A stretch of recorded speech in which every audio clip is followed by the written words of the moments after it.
Good morning, everyone. Thank you for taking your time out on a Saturday to join us.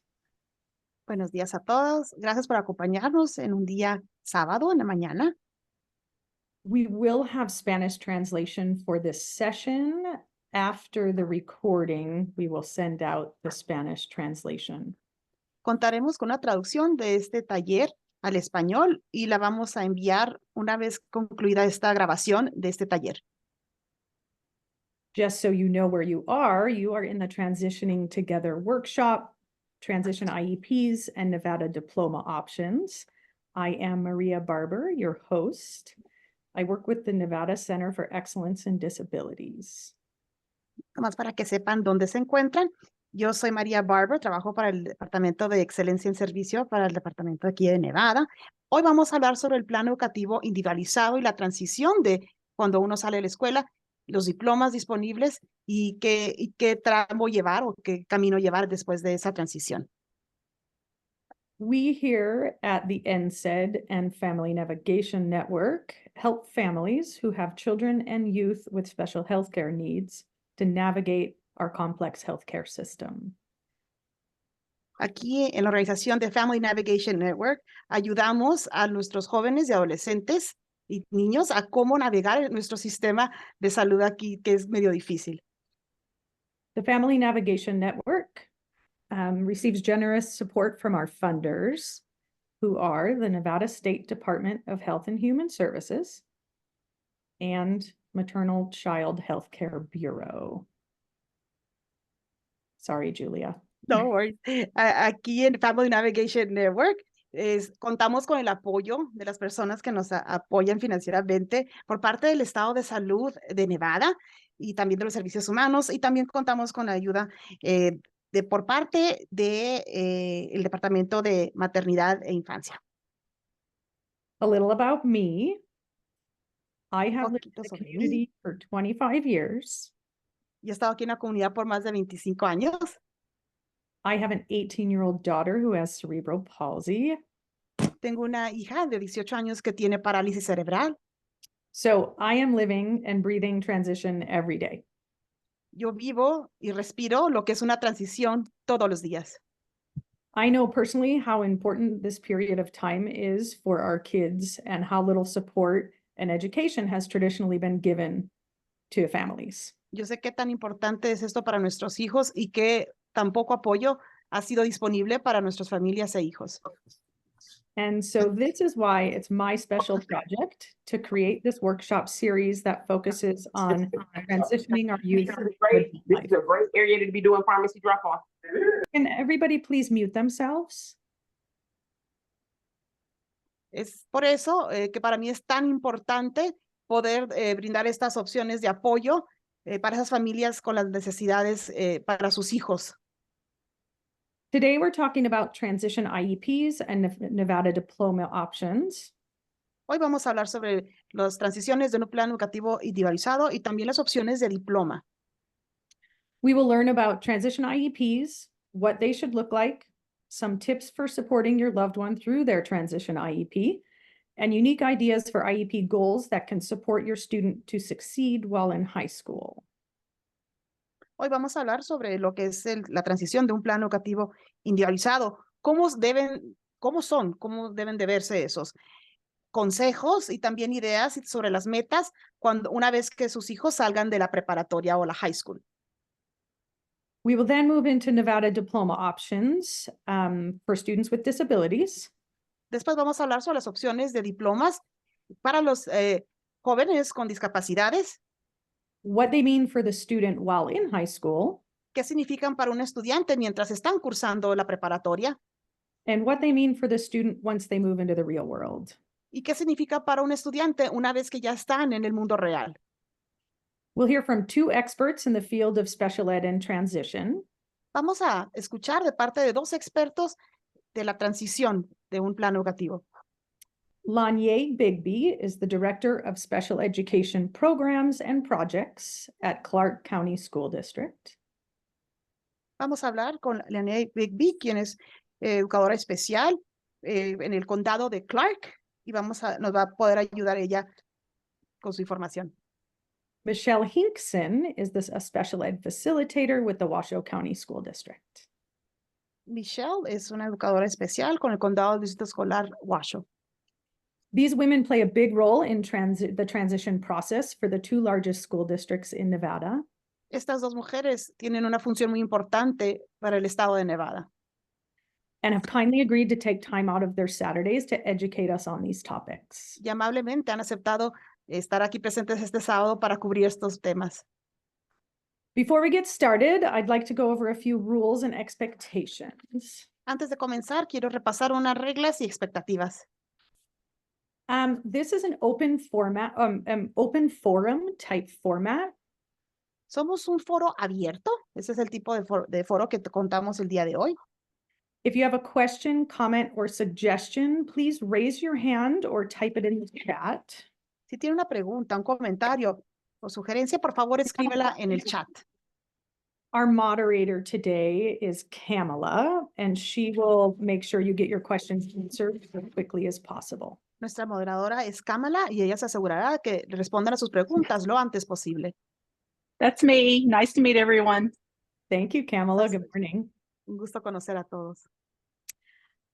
Now, secondly, I know that we have all had some negative and some positive IEP experiences throughout our children's lives. Sé que todos hemos tenido experiencias negativas, ¿no? En el transcurso de la vida de nuestros hijos.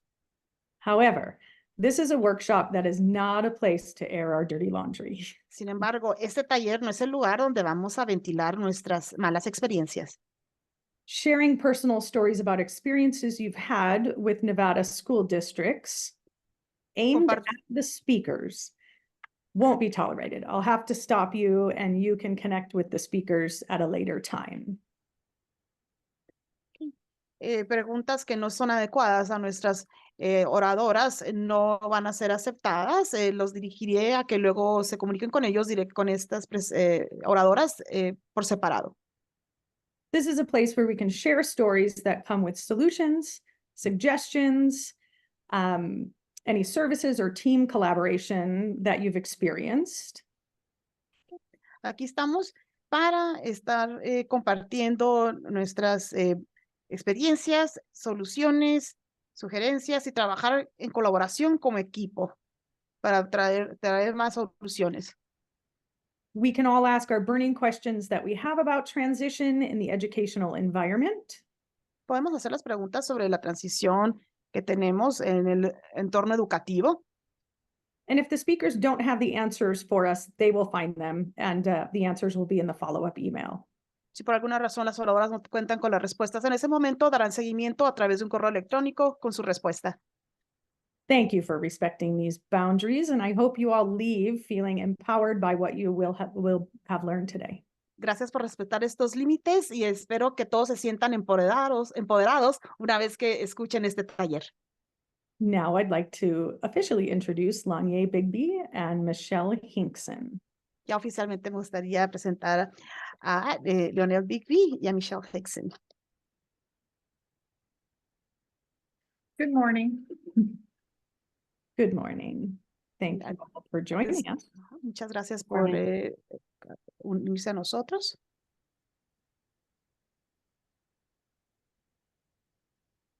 Oh, good morning.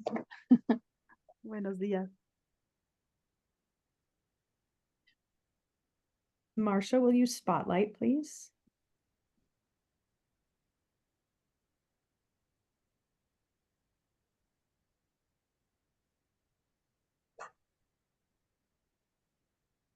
At this time, Maria, the interpreter, can leave and then interpret afterwards, correct? Correct. Oh, a pleasure. Thank you, Julia. My pleasure. Good morning, ladies. If Lanye, if you want to start, I think the first question would be, what is a transition IEP? What does that mean for families? Yes, thank you. Glad to be here today to share with families. We in the Park County School District are always excited to engage with families and be able to share as much information as possible about this process. I am from the Transition Services Department specifically, and we have lots of resources as well as transition specialists who are assigned to each of the schools, secondary schools that your children may attend. and would love to be able to help you after this presentation. So transition IEP, really what makes it different from all the other IEPs. This is a special IEP because it is something that we address many different new needs, I guess I would say, and per IDEA. There's some things that we look at as far as the student's strengths and their abilities, also looking at their actual course of study. I would say this is the IEP where we really set the tone and really do the planning work for what's going to happen for our students after high school. So we have post-secondary goals that we set. What is it that our students want to do after high school? And we begin to, one of the things that we start with always are transition assessments. And those are a series of formal or informal assessments where our students can tell us what their interests and preferences are. We can also identify their strengths and weaknesses and things like that as well. That really guides the entire transition process so that it guides the rest of the IEP. Really, again, focused on what our student wants to do, what their abilities are, what their plans are for post-high school. And we've used that information throughout the IEP. So that IEP includes some of the same things that you see throughout the year's present levels. That the difference would be that you'd see those transition assessments in those present levels. You'd also see a course of study identify. What kind of course of study is a student identified to be working on? Would it be a standard diploma, an alternative diploma, an adjusted diploma? That's when we start to identify those things as well. In addition to that, we look at, again, the student's vision for the future. What is it that they would like to do? What is it that their plans are? We include post-secondary goals. We include transition services, sometimes also referred as coordinated activities. Really, once we set those post-secondary goals for what the student wants to do, those coordinated activities are sort of like the benchmarks, the steps that we take to get to those goals. So what can we be doing while they're still in school between 14 and 22 to be able to work towards that goal? Those are the components that you'll see in an IEP. You also see things like transfer of rights, where we talk to you about, hey, your student's going to be 18 and parents have options at that point. When they're 18, there's for some parents, there's an exemption that they could look at because perhaps their student is going to need some additional assistance in that area and support. This is where we talk about your student now makes the decisions for some families in the role of the IEP. They're the ones, their age of majority at that point, and so they are much more involved. So I would say in an IEP for transition, we're going to see students be a lot more involved. In some cases, we'll see them as decision makers in that IEP. It's always beneficial to have family support, of course, for all of our students, because we know that many parents know them best, right? And if you have kids like I have kids, sometimes they think they know, but we're always there to kind of help out a little bit. So that's what you'll see in a transition IEP that may be different from any of the other IEPs that you've held all these years. We try to promote that a student is present, right? So in order for a student to advocate for what their interests are, what their preferences are, they should actually be an active team member. They should be at the IEP. In a transition IEP, students must be invited to the IEP. So it's a requirement that we actually invite them with a notice, just like parents get. It's also required that we let you know as a parent that we have invited them to the meeting. And so they play a much more active role in this IEP, which is exciting for many of our students. And it's a wonderful way to prepare them for the advocacy skills that they're going to need after high school. Lanye, may I ask one question? Of course. You mentioned coordinated activities that can happen at school during the transition time. What might some of those look like? What would be some examples? Great question. So let's say that I'm the student and I want to attend a college after high school. That's my plan. I want to attend a college.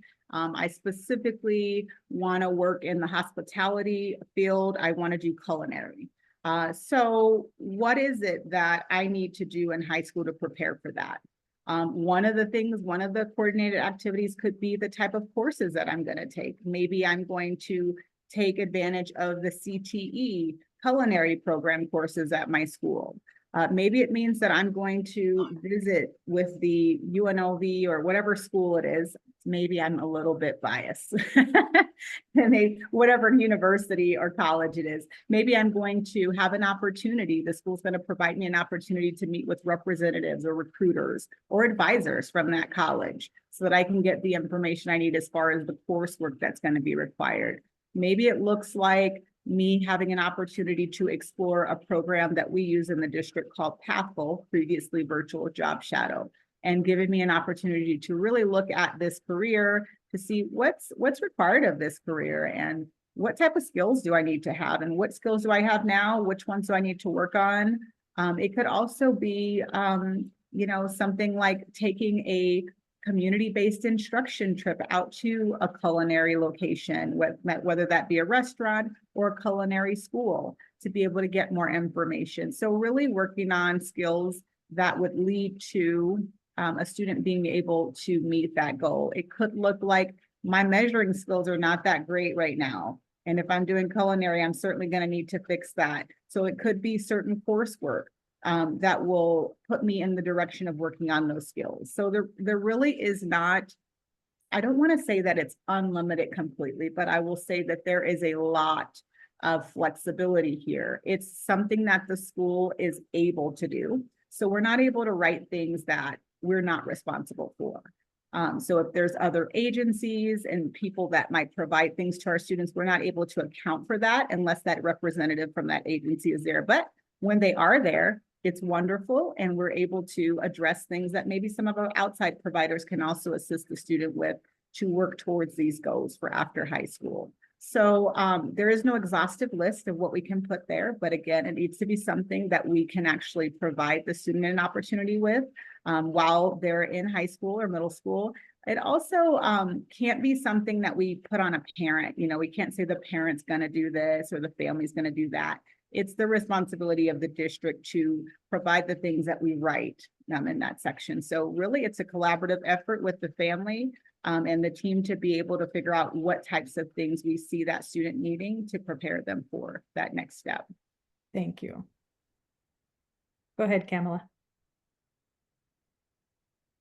Okay, we have a question in the chat from Kate. This initial transition IEP is executed at 14 or when they enter high school, or what is the trigger for this IEP version?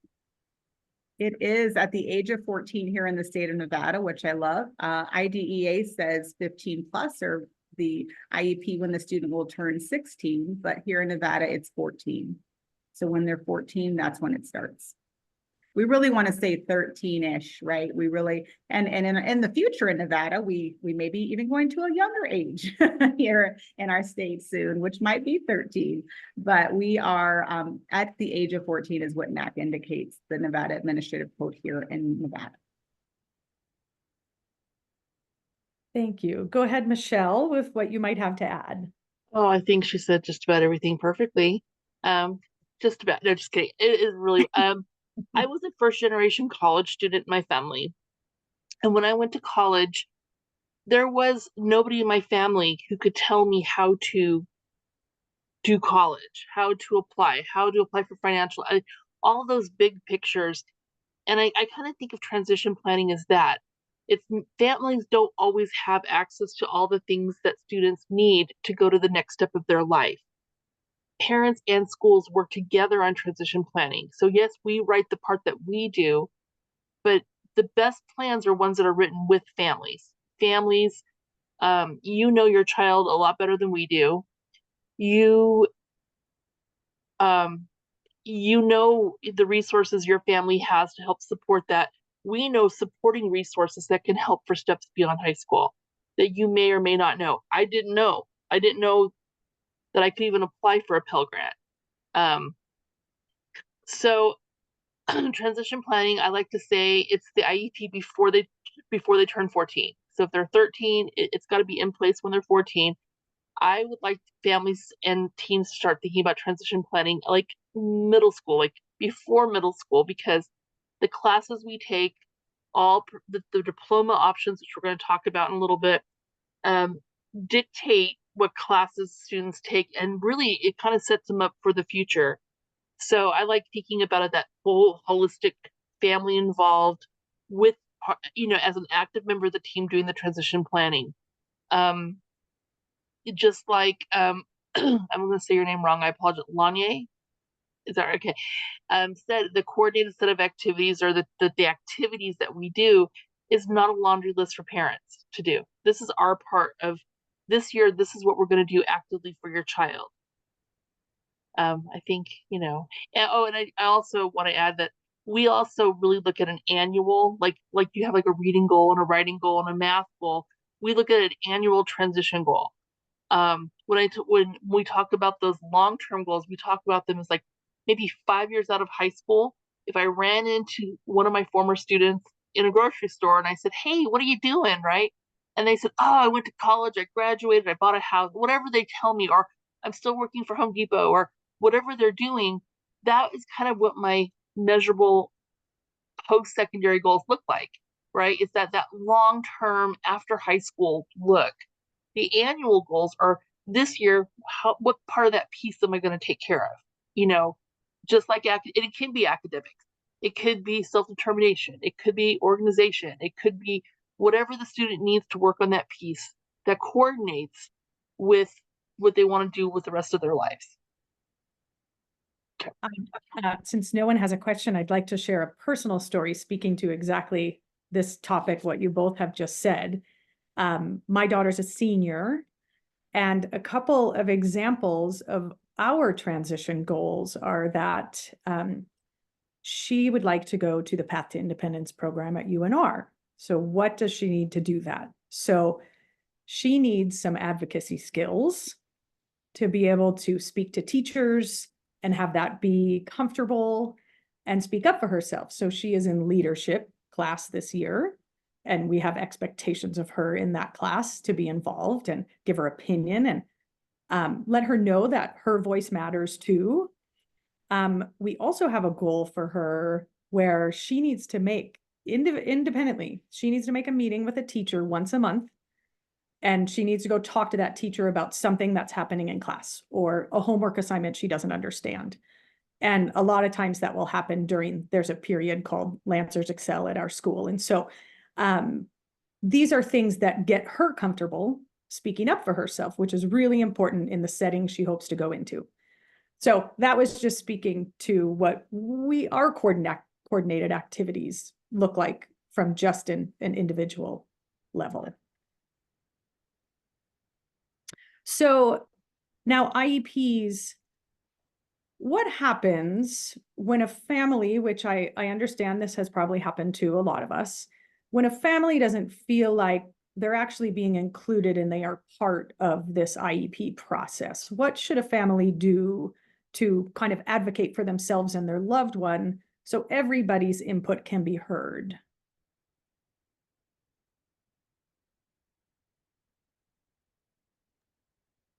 I think they should express that.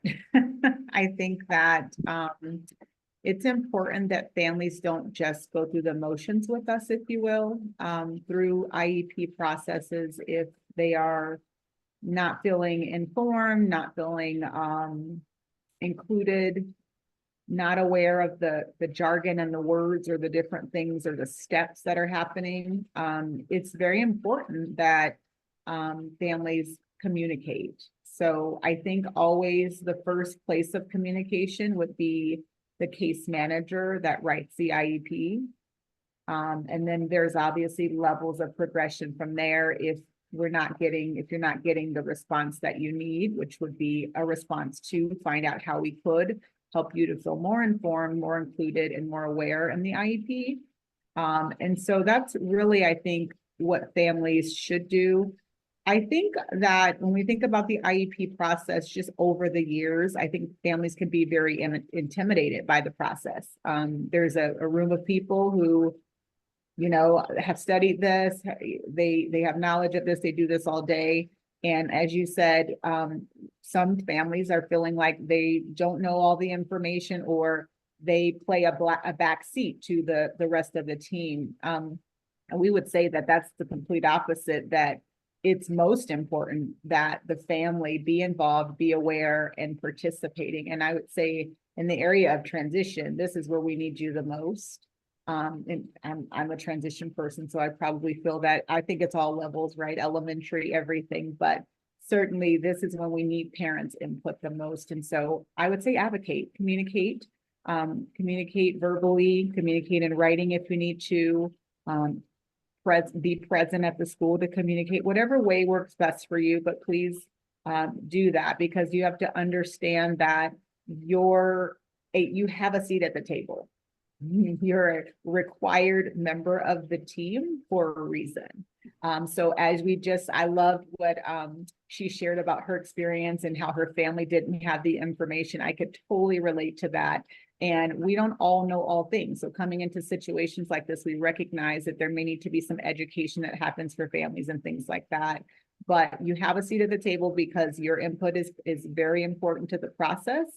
It is your student. And so the only way that we're going to be able to address that is if you let us know and then give us ways that we can help you in that process. I think you can also ask for, when you're in meetings, feeling comfortable with asking for, like, what does that mean? What if she just say, can you explain that to me again? I don't understand. Asking for additional information. Sometimes we have documents that explain things a little bit better when we're not on a time frame issue when we're dealing with actual IEPs, right? You can say, you know what, I've got a lot of information today. I need to, put this IEP meeting on a pause. Maybe we need to reconvene.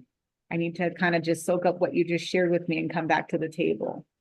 Lots of things. So just again, you have many options, but you have to communicate. Don't wait till it gets just overwhelmingly frustrating before you communicate. Just communicate right away.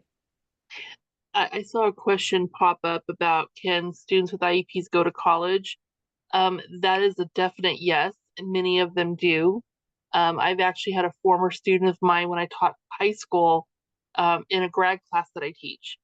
So getting her master's degree. So I've had students graduate from the mining college here at UNR. I've been honored to attend their college graduations.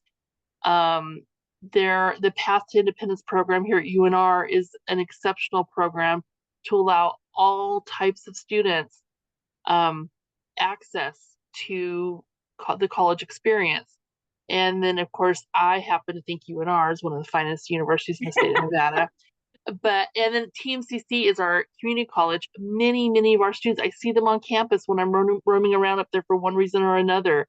And that's really good transition planning with their team, right? These kids, but if we put these kids in classes with lower expectations than they're capable of, that may not be an option. And so I always say we reach high, we aim high. And I want to be really honest with you, college is not the only path in life. I had a student who was going to be an engineer and he decided to be a welder, making more money welding than I make as a teacher. He got a certificate up at TMCC and he's in the union and he makes great money and he's very, very happy. So lots of paths for our students. It's just being aware.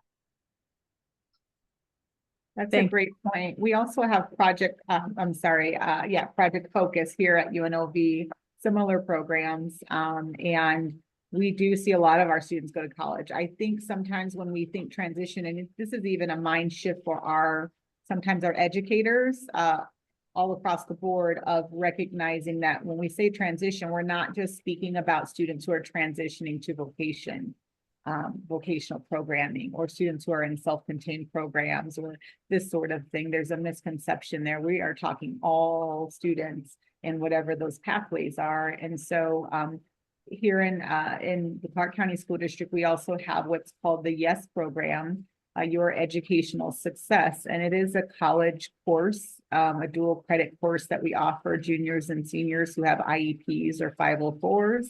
And it's a class that they take after school. So during the school year, it's from 3:30 to 5. During the summer, it's during the day. But it's a course that's really, I call it like a when I got to college like you, I had no clue, neither did my family. And so I had like a college introduction course. That's what this is. Your educational success is what YES stands for. And we offer that for free. So we pay for the tuition for our students to attend.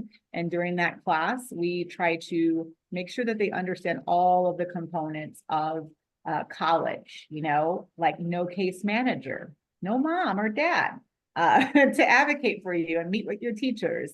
How do you advocate at the Disability Resource Center? What other resources will be available to you? So I love every semester we get to see kids leave that program feeling empowered. Some, when they walk in the door, we're like, what's your disability? And they don't know.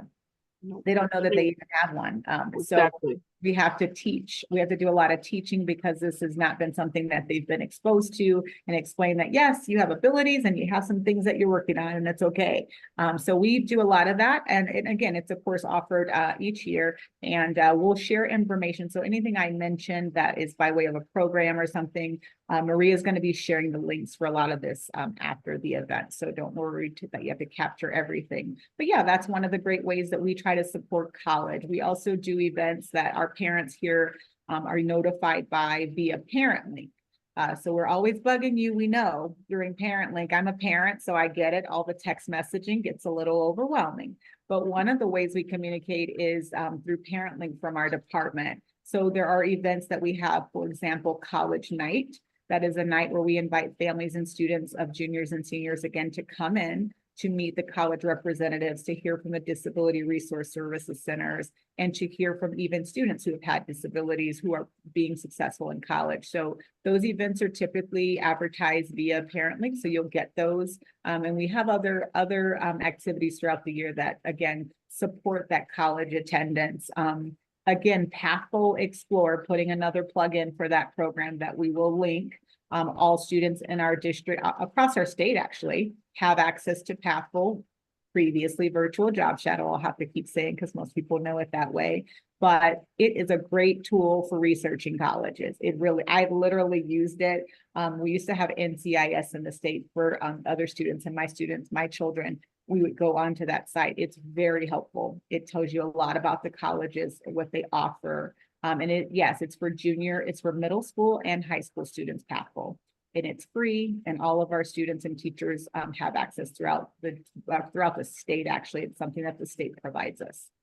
I just want to add one thought about Pathful. When it was virtual job shadow, I was still teaching in a classroom when we closed schools. And you know, we still had a lot of transition stuff to do with our kiddos who were getting ready to graduate. I had many students who say things like, I want to be an orthopedic surgeon, or I want to be, you know, and good for them, more power to them. But one of their assignments became going onto this, exploring what that job actually is. And then they come back and they go, oh, that's not what I thought it was. I thought it was something else. And so then I started making them like, let's look at other things that are similar, right? Because it could be that the part of the job you like is, you know, you want to be an athletic trainer. You're not necessarily a surgeon. I mean, and so, and I never want to change a kid's path, you know, whatever, but they definitely have so many resources on the Pathful site that as teachers explore and have their kids explore, there are scholarship opportunities, there's internship opportunities, there's age appropriate transition assessments, which all kids are required in the IEP process to do. There's an aptitude part in there for 16-year-olds and above. And, you know, and sometimes the jobs that they want to do haven't even been invented yet. Like they're not even like in our minds because, you know, we grew up as firemen, policemen, NFL, you know, and teachers. Like that's kind of what the mindset, the jobs we saw were the jobs we knew. And these, I mean, I don't even know what a content influencer is. I mean, like, you know, people say these things to me. I'm like, okay, you know, because it's all new. So this really, Pathful is awesome. And I just wanted to kind of put one more plug in. In our district, we also, in Washoe County, we have something called the Transition Academy. It's for our 18 plus students who've kind of, they've done high school. They've done high school. They graduate with one of our, adjusted or alt diplomas, which means they still have access to special education. Like they haven't terminated what we call FAPE, or free appropriate public education. And that academy, they do job shadowing, job training, and it's beautifully run. And so, but there's a waiting list because it's, very, it's so good. And but if you ever have questions about it, on our website, there's lots and lots of explanations what these programs are. I would give you the person's name to contact, but I haven't got her permission to share her name, so I don't want to throw her, but it's definitely a really well run program, and her name is actually on the website. So if you look. That's a great point too. And as you said earlier, not all kids are going to go to college. We have other programming and other ways to support our students by way of going. Some want to go to certificate programs or trade schools or a straight to work, whatever that looks like. I love that on Pathful, they also have a independent living component. There's a new component there too that addresses just other skills as well. Independent living, so many different things, managing money and all of the things that I know my children that are in college right now need to learn. So just lots of things as they, you don't realize, you don't realize some of the things that our students might need to know that they haven't gotten exposed to. So it's another great resource for that as well. So is Yeah. Pathful something that a family could ask for in their transition IEP? Maybe the team's not thinking about it. Is that something they can say, I would like my student to have access to this? Yeah, Now all students actually have access, and they could access it from home because it's a virtual, it's a platform that you can access anywhere. So the way that students can access it is through their Clever. So students can access it through Clever. Yes, you can ask for it in the IEP. You can speak directly to maybe your student doesn't have access or doesn't know they have access, I should say. Yes, that's something that you can talk to your team about. You don't have to wait till the IEP meeting to ask the case manager about the Pathful program. You can that's just a simple question. You can also reach out to our transition department directly if you're in the Clark County School District. Our transition department can help connect your student to Pathful and make sure that they know their login information. It's the same login information that they use for anything that's in their Clever platform. So there have been some changes happening with Pathful recently. So there's a few little things changing, but ultimately kids and teachers all have access. And I saw in the chat, someone asked about junior high taking similar career assessments. Yes, and yes. There's no age on these. They are available to all ages. So we think the earlier, the better, the sooner, the better. So yes, they can. Okay, we've got a pile of questions that I need to get to in the chat. First, a comment from Marcia. She says her son is an alumni of the Path to Independence program, and he had an awesome experience there. They made sure that the expectation of attending was in his IEP since he was 14. Okay, and then Kate, and I think you answered one of these. So if that's the one, just let me know and I'll go to the next one. What are some examples of additional accommodations the district might make in this transition IEP, specifically self-help, independent skills, even starting in middle school?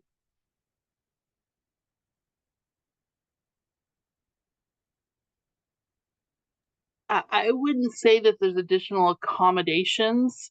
Accommodations is what makes the content accessible. I would say that maybe under the coordinated set of activities, we would add some more, like, we're going to teach this. We're going to teach a student how to use a bus, or we're going to realizing that safety plan and those things are already a part of the IEP. And I do know especially for our college-bound kids, a lot of the accommodations that are used to make our middle school and high school curriculum accessible, they kind of end at college, right? Because they're not a college appropriate accommodation. There are accommodations for college under the 504. If they go to the DRC, if they advocate for them, they may or may not get them, but it has nothing to do with the high school IEP. I don't know if I'm saying that right, Lion. I mean, You are, it's that there's a difference. There's, K-12, we're under IDEA. When they get to college, it's ADA, and they're very different. And so what I think what I hear you saying, I think the parents are probably asking, and they can clarify for us, like you said, what can be done, not really accommodations, but what can be worked on. So yes, in the coordinated activities part of the IEP, it could be addressed in the goals even, right? If the annual goals need to address that, they could be addressed there as well. So there are things that your team can do. And with the college piece of the differences, I see a lot of times that we not intentionally, right, set our students up for failure when they go to college because we have accommodated them so much to the point where they are not able to progress in college. So if I was able to retake a test 3 times until I got a B or an A, or if I was given all these accommodations that were to, I know that most of us, because I get it, we're trying to make it so that our kids are successful. So those are the goals. But what happens, as she said, is that those are not the accommodations you get in college. So in college, they can't change any of the coursework. It is the coursework. They can give things like additional time on tests or someone help take notes. Of course, there's assistive technology and equipment and things that students may have, but they're very limited compared to what I see us writing in our IEPs, which are very, very things that are like really just kind of, sometimes they kind of enable our students. Just, we're to the point where we hear from colleges regularly. They want to meet with us regularly as transition team members to say, hey, listen, you're sending us students that we cannot help. We cannot, so they're constantly wanting to educate us as educators in the district. They're wanting to talk to as many parents as possible to explain that as well. But yeah, there's a huge difference there. So good, something to think about as you, when I think about it, and the more, we experience and live in this as well, we recognize that it's important to let your student be as independent as they can and challenge them as much as they can be challenged. Although I think that is all of our intent as families, as parents, right? But sometimes that there's like a balance, right? Of how much help they need versus just wanting to really just overwhelm them. And I can relate to that with my youngest. It's like, I think I might've poured too much in, and now I'm like, oh, okay, I'm on the other end of it going, wow, okay, I wish I could do this all over again and try some new things. My intention was well, but there's some things that, maybe they're not able to do at this point because they've been done for them. They've never had to been called to be accountable to them, or they weren't taught them. So those are some of the things just to think about overall. Okay. And one more comment. Hannah says, thank you for acknowledging that college isn't the only path for individuals after high school, that they've always highlighted that for their child. So she appreciates that you said that. And I just wanted to add, I have a neurodivergent teen who went to TMCC in the dual credit program, and they did sign up with the RC just because they were a voc rehab client. So, yeah, and they just let them know what accommodations they need, and they communicate for you on your behalf with the professors. Now, there is not as much leniency, right? It's up to the professors for sure. But so I just wanted to add that. And then Min asked, is there a similar program as PTI in Las Vegas, the Path to Independence? And I think you mentioned something there. Project Focus. Okay. Project Focus, and we'll include links, right, Maria, for all these afterwards. Another one from Maria, can our kids in junior high take like a similar career assessment? Yes, they can. They can do it via Pathful or other tools that the teachers will have access to. Okay, and then I'm almost caught up here. So could you please provide the information on Canvas we can reach, and we can just add that in the follow-up email. And someone just commented, about what you were saying about how with your child, how you got to the other side of it and wish you could do it again. So someone was kind of mirroring that comment. And Marcia just posted the Project Focus link in the chat. So we're caught up here now. I'll give it back to you guys. Thank you, Kamala. Go ahead, Michelle. We use a lot of acronyms in special education, and we, like, I know that as we're talking, some of you might go, I have no idea what a DRC is, right? And that's okay. I just kind of want to stop because I realize that I call it Spedlish because we really have our own language. If you ever have questions about any of the acronyms we're throwing out at you, please ask, because you're probably not the only person with that question. And just kind of for the record, the DRC is the Disability Resource Centers that every college and university that receives public funding has to have. They have to have, but it's up to your student, your child, to access that service. Like, your case manager in high school is not going to walk you up there and hand over the eligibility report and the IEP going, okay, this is what you need to do for my kid. That's not going to happen. You have to do it, and do it early.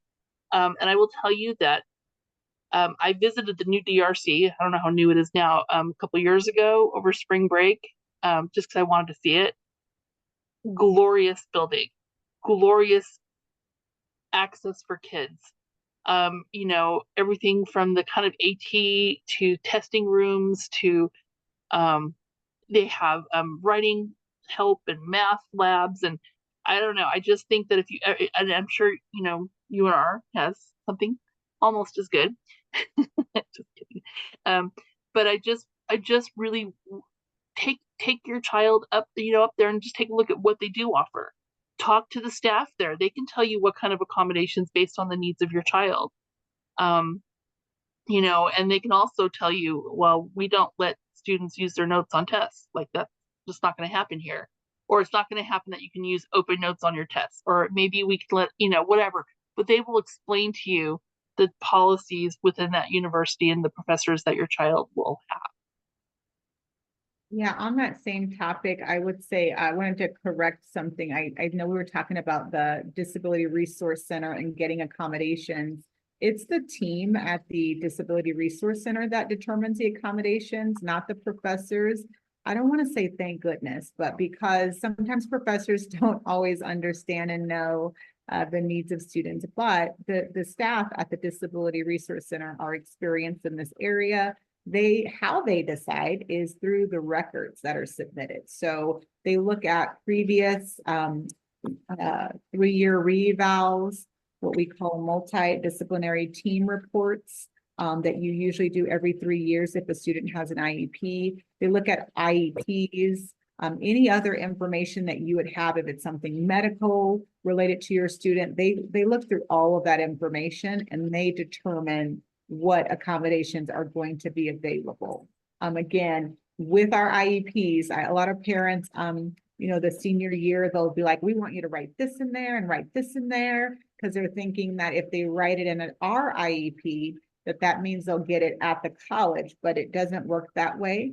We write a lot of stuff in ours that they won't be able to accommodate. And so just know they're going to take a holistic look at everything, and they want to give as many accommodations as the student needs. So understand that they just have different guidance and limitations. And so it is helpful, as she said, to do this early. When we have students who are graduating, let's say this school year, for example, we tell them to go as early as January to start the conversations in the process. Just to make sure that they understand like all of the steps. Typically the steps are you go and identify yourself, the student, not the parent, but you know with your kid obviously, but they're looking at the student because again, it's going to be the student that they're going to be communicating with. And they want to know, I learned that too recently as my child went to orientation at UNLV. So it is going to be that they're communicating, the student comes and says, I'm a student with a disability, because the college doesn't get a list of all the kids with disabilities that came to their schools. That is something the student has to now self-disclose, we call it, because it's different in K-12. we tell the people that need to know. And so they have to disclose, and once they do, they have to give documentation. So they'll have to get information from the school or any other pertinent documentation and bring that to the Disability Resource Center. They will then process all of that information, maybe interview. There's usually an intake process where they talk to you and gather more information. And anytime you as the family want to talk to any person at the college, you will need permission to do that from your student. And so there's documents that your student can fill out to give you permission to be able to assist in conversations and discussions. But with the professors, whatever the Disability Resource Center writes out as accommodations, there are letters that the students then give to the professors.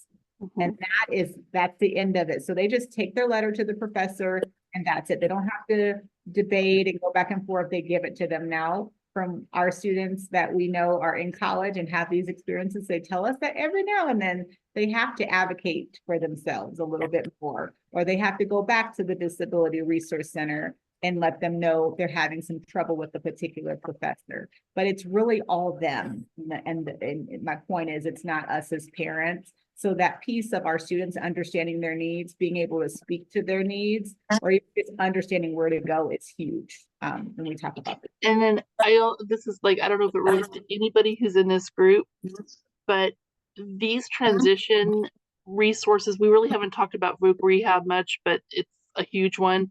And the DRC, because it's under the 504 part, the voc rehab part, not under the IEP part. Even students who have 504s in high school can access the Disability Resource Centers.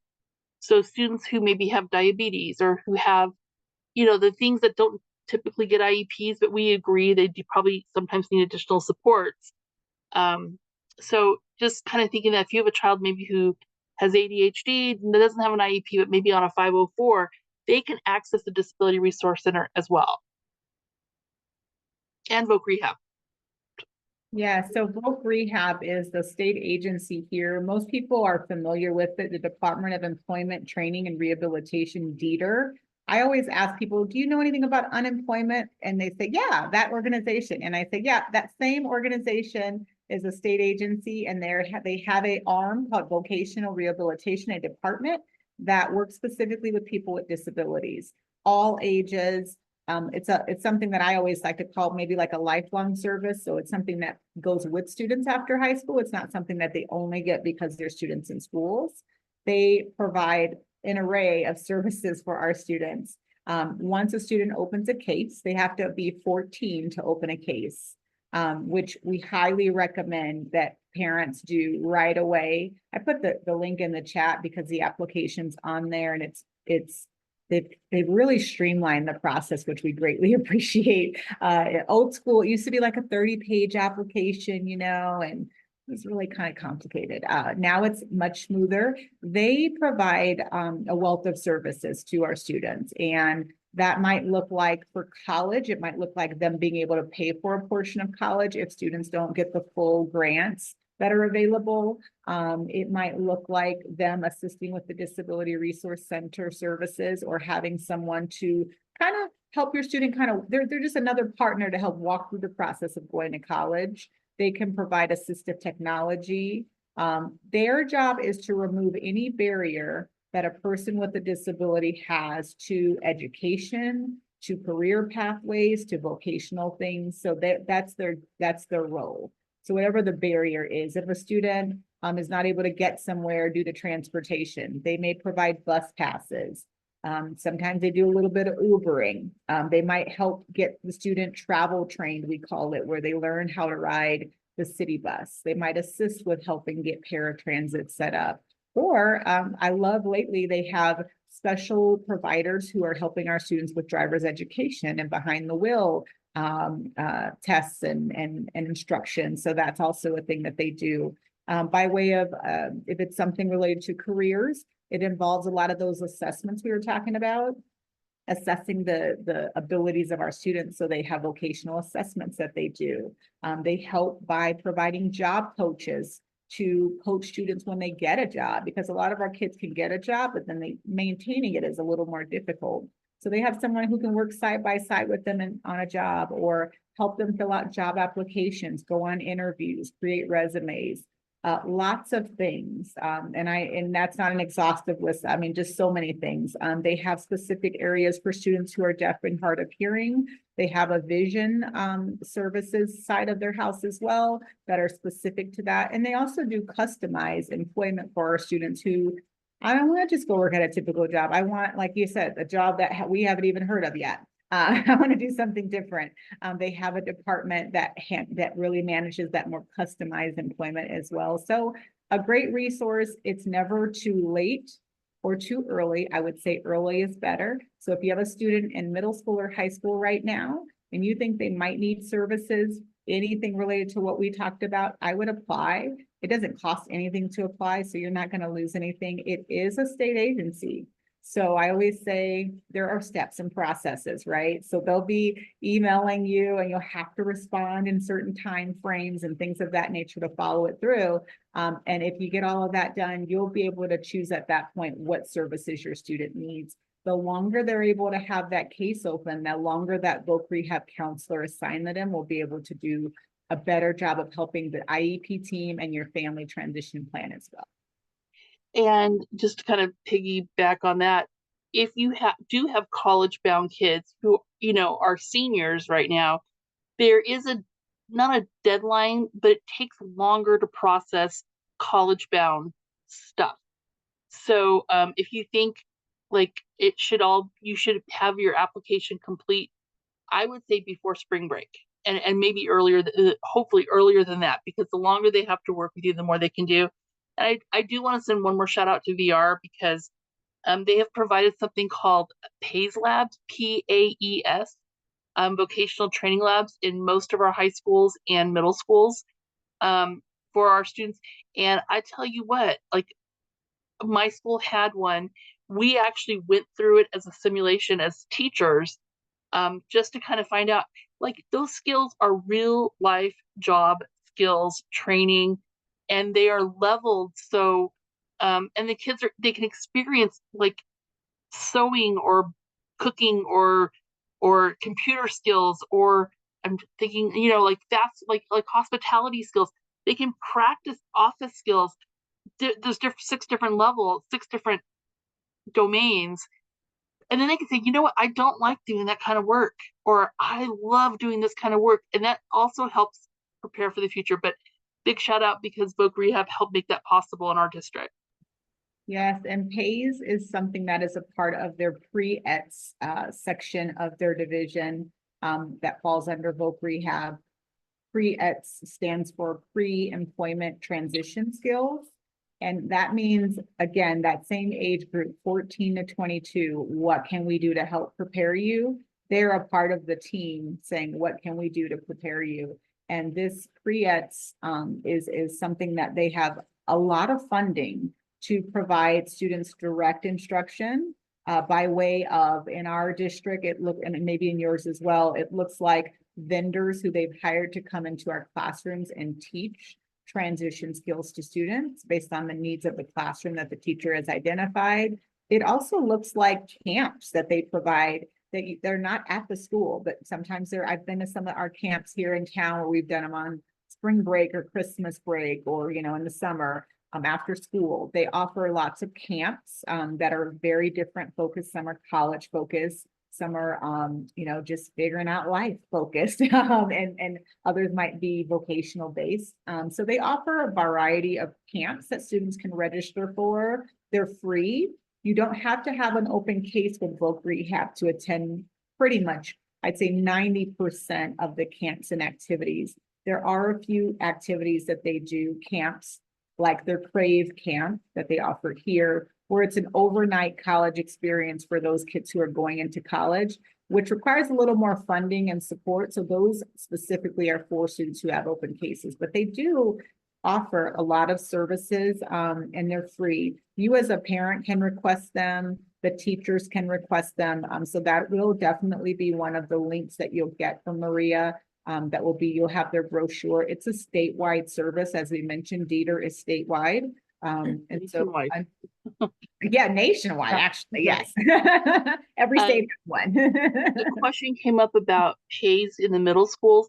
Not all of our middle schools have them, right? I mean, it's a pretty significant investment financially. And if a school, like I'm thinking of one of my middle schools, does not have any special programs, they wouldn't have it. They're usually at schools with special programs. So the school only has resource. But they will have access when they get to high school. So really, just to clarify for families, is this something they need to ask for voc rehab to be at their IEP? Do they personally do that? Does the school team ask voc rehab if they have an open case? What does that look like for a family? It's kind of, okay, so we are required to invite an outside agency that supports a student post-secondary, but we can only do that with parent consent, right? So we need parents to say, so if they have an open case with VR, of course they're invited, right? But we have to get consent to invite outside agencies from the parent. We just can't invite somebody in. So it's kind of this, I don't know how your district handles it, but it's kind of like, hey, we'd like to invite this person in. What I did in my high school was I had an open house night and I invited VR to come in and talk to parents and explain their services ahead of time. And so when I called them and said, hey, VR, I'd like to invite them to the meeting, they said, oh yeah, then I could send the consent and it, it's easier. But not every school has that ability to do that. So Yeah, here in the Clark County School District, yeah, same thing. As far as IDEA requirements, we have to get consent from parents to invite agencies. So as a team, we should be thinking about who do we think needs to be at the table at these IEPs. So you are a part of the team as a family member as well, right? And so if there's someone you think should be invited, that's something to talk to your team about. You as a parent can bring whoever you want. We have to get permission. Usually that's through the prior notices that we send. That's like has a list of who's going to be at the meeting and you have to sign it. Your signature is that consent piece. So if you want voc rehab involved in an IEP, they love to come, but they usually need at least a month or 2 weeks notice to get it on their calendars. You can do that through your case manager. You could also, we have our transition team here in Clark County School District. Our transition specialists could provide you with that information if the counselors, the voc rehab counselors aren't able to attend. But yes, it's definitely something that is available all the time. I don't want to make you think it's only at the IEP. So you can engage with voc rehab anytime. You don't necessarily even have to have your case manager to do that. You have the link, you have the information, you can reach out to that agency anytime to start the process to ask any questions and things like that. The IEP portion, though, would be if you get a case open with them, they would definitely, you'd want them at the table every time your student has an IEP. You'd want to be reaching out to your voc rehab counselor to say, hey, I want you to be at the IEP to help us with the planning.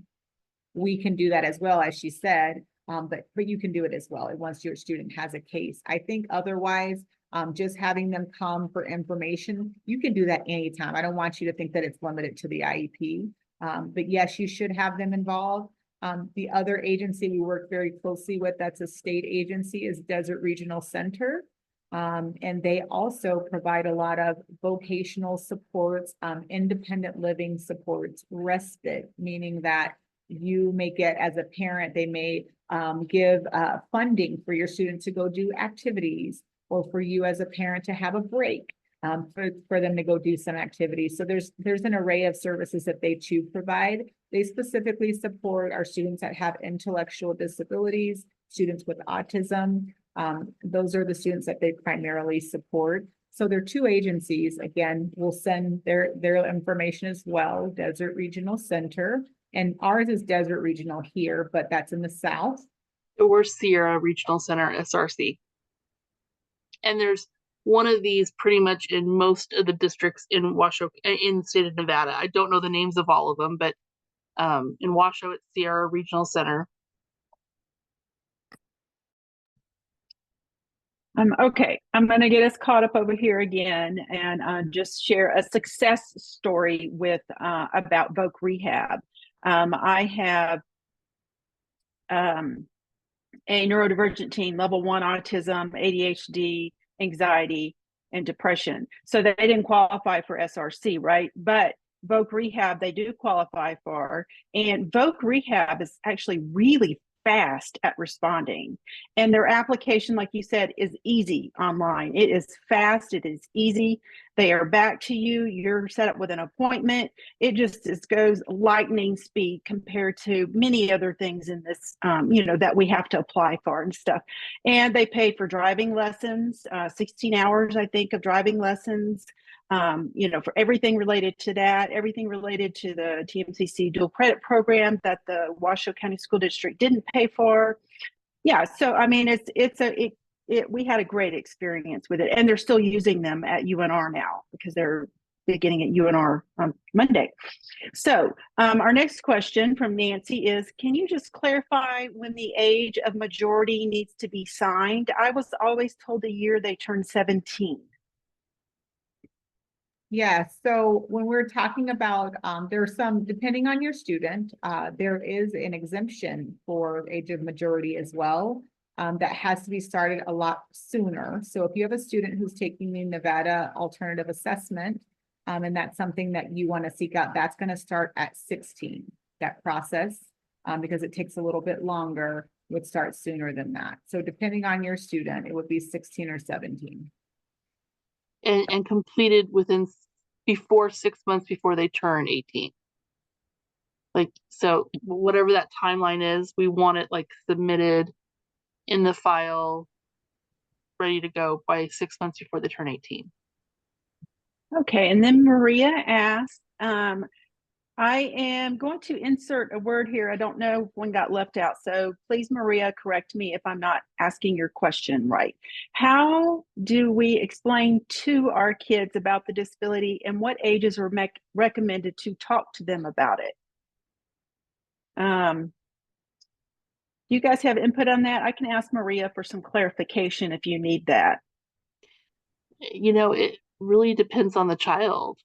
I had a student who has autism, and mom told me the first day of 9th grade. I was a high school teacher for 23 years, so taught special education.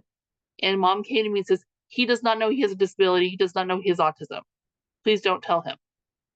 And I'm like, okay, right? And so he gets to be a senior, and mom says to me, when should I tell him? I go, he cannot go to college and advocate for accommodations unless he can explain his disability.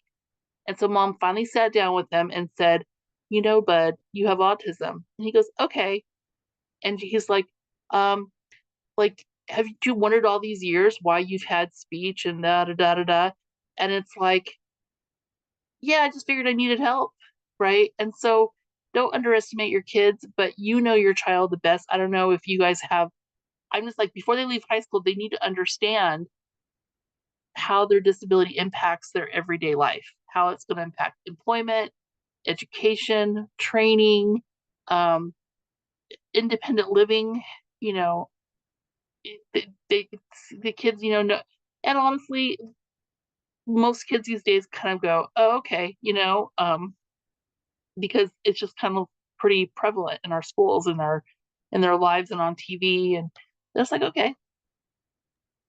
Yeah, it's not as taboo as it was before. I would say the sooner the better. I would say as young as possible. I think as educators, what we see is that families who have started this conversation, and as parents, as you said, your students, and how to approach that conversation, what language and what that explanation looks like at various age levels, right? But helping them to understand their differences, right? Not to, and their strengths. I think it's like, let's understand your abilities and your needs. I think that is a conversation that should happen as early as possible, because the earliest that we're able to have that dialogue and help them to understand that they're amazing, that there's just some things we all need help with something, or we might have some challenges or things we have to do things a different way to be successful, and that's okay.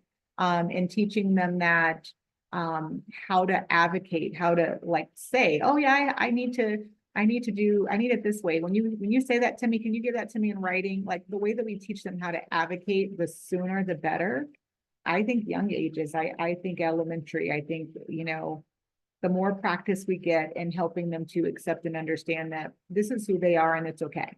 And that they have strengths as well, right? And celebrating the strengths and really and making them feel confident in the things that they're really good at and building in those areas where they have strength and talking to them about how to use those, as they progress through life, I think is really important. I think we see that that difference sometimes as we work with students and they get to high school, it's like, wow, this student's amazing. I was talking to a parent who saw a student who I would say this family has started very early with education. And she said, I saw that student speaking and the way she advocated, it was a 12th grader, and the way she knew what she needed and the way that she represented herself, I was so proud. And she wanted her child to be mentored by this person because she was like, whatever that was that I just saw, I want that for my child. And I think it was just really a matter of celebrating them and having conversations early, and also letting them be decision makers at early ages and letting them communicate and all of those things that they're going to need to do, right? Okay, I think we have one more and then we're caught up in the chat again. Oh, well, maybe two more. And I just wanted to say that I think that it helps them to become better advocates, which you just said. My daughter, 22-year-old, has known since they were 4 that they have a chromosome deletion. And it's just allowed her to be able to have that knowledge to advocate for herself along the way. So I chose to do it early. But like you said, also it's up to each parent and their child too. Stephanie says, please share what reference materials and support staff are available to attend IEP meetings to support students and parents to develop transition IEP planning, and any advice on how to prepare for this transition IEP meeting. We can include links too if you guys know something that would be good reference material for these parents. Are you talking about like people to invite to the meeting or different assessments? Or I just need clarification on the question.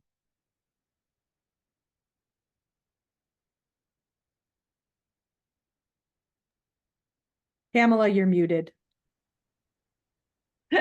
I was too quick with the mute button. Sorry about that. It looks like we're talking about both. So reference materials that the parents can use to educate themselves for this so they're prepared, and support staff that they may need. I'm not sure, we might need some clarification on that part, but yeah, they just want to be prepared when they go to the meeting. So I'm not sure if you're talking about like advocates, Stephanie, or if you're talking about other support staff. Okay. Yeah, if you could clarify what you mean by the support staff piece. Sure. Yeah, absolutely. Support staff within the school district, departments specific that families can reach out to attend a meeting with them. Mhm. Oh, okay. So are you thinking like regional coordinators? Are you talking about site-based staff? Whoever might be knowledgeable that can assist families with questions and planning. That are school staff, is that what you're saying? School staff, region, departments. Okay. I would say that we don't really have any limitations in regards to who a family would like to bring to a meeting. If a student has a person, I guess it could be a coach, it could be someone on campus or within a district who has a lot of knowledge of the student and experience with the student. I think that a parent is free to invite them to the meeting if it's something that they are aware of. I think as a case manager, it would be the role of the case manager to include other support professionals and or related service providers and folks who are probably at the table already to talk about how to best support the student. Other than that, I can't think of any other. The only thought I thought of was like CTE instructors, especially if a kid has a vocational focus, making sure they're sitting at the table. If the kid wants to be a welder, making sure that the welding teacher is there to speak to those kind of skills. Somebody just said something about the classroom assistant. Yes, that. I'm not really sure that they would have transition information on a student. You know what I mean? Like they can speak to, what they see in the classroom, but the teacher can speak to that too. So I'm not sure what they would add. But I could, I just can't think of it. So there might be something. Yeah, I know that usually there is collaboration between the teacher and the support professionals who support in classrooms. So they are given an opportunity to give input. I don't think that we see a lot of our support staff in meetings, and that's just due to staffing matters, the fact that the meetings are taking place and we have other students that need to be supervised and supported.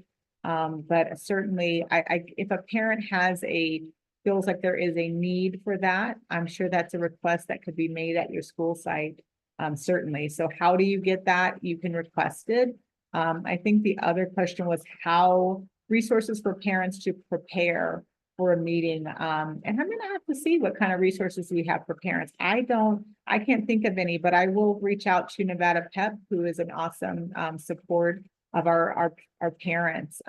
They're an agency, an advocacy agency, who we work very closely with. In fact, they offer a transition planning workshop here in the Clark County School District. It's a part of our Family Engagement Academy, where they teach specifically parents about transition. They also host a lot of courses and trainings and events for families to become more aware. They have advocates that come out and attend meetings with families too, because perhaps it's, again, like we talked about, we're not expecting you to have all that information. These are people that may have experience, and many of them are parents as well.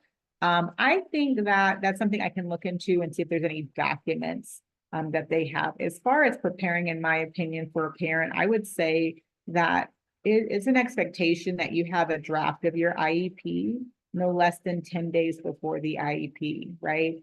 And that you have an opportunity to look at it and be able to, ask any questions or clarifying questions prior to the meeting.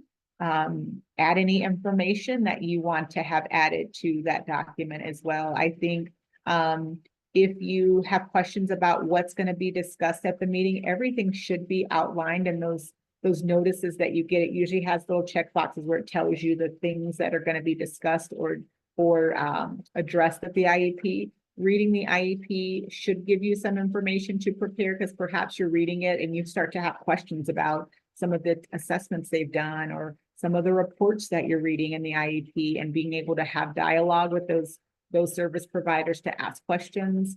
I think that you can also, you don't have to wait until the IEP, right? There's progress reports that come out quarterly, and they're not always, for some parents that get them and they're like, I see the numbers, it says progressing or meeting the goal, and there might be some comments. You can always, again, feel free to communicate with your case manager between IEPs as well. I think if you have questions, if you have information that you want to add, I think those are the things that you could do to prepare prior to the IEP.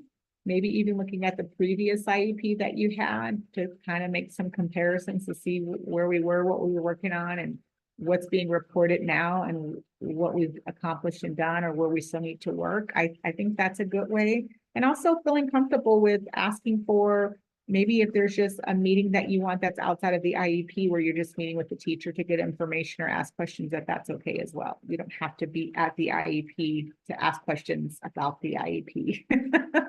If that makes sense. I would also use the lens. Well, first of all, talk to your children, right? Say, what is it you want to do when you grow up, right? So when you walk into these meetings and it says you want to be a video game designer, your parents have actually heard, you as parents have heard this before, right? Sometimes parents look at their kids and like, since when? Like, so have those conversations. And then when you read the IEP, it should pass something what we call the stranger test. So if you were to move to a different school tomorrow, that school would know exactly what the transition assessment said, what your child has said they want to do with their lives, and what the plan is to get them there. And if it doesn't make sense to you in that way, like you can't see that straight line going through all those pieces, ask those questions. What are you doing to prepare my child for the next step? And that's okay to do because you are a part of that team. And if you can't see it in that draft IEP, it's probably not very clear. And that's okay. Because like I said, we speak in Spedlish, like we speak this whole other language. And sometimes we think it's clear, but if it's not clear to you, it's not clear because the next school may not know what that person is talking about either. And you know, we're human. We do that. It's just something we do. But you as a parent have the right to ask questions. You are a part of the team. You are probably next to your child, the most important part of that team because you know your child the best. And so have conversations, have them, I don't know, when they're on breaks from school, have them go into Pathful from home and show you what they're looking at, you know, because it's a cool site. I'll be honest with you. It's like going down a rabbit hole sometimes, but I like it a lot. So to speak to reference materials, is there a place that a family could find an example of a transition IEP that they can use instead of waiting till the IEP comes out to be able to, you know, educate themselves and speak to this?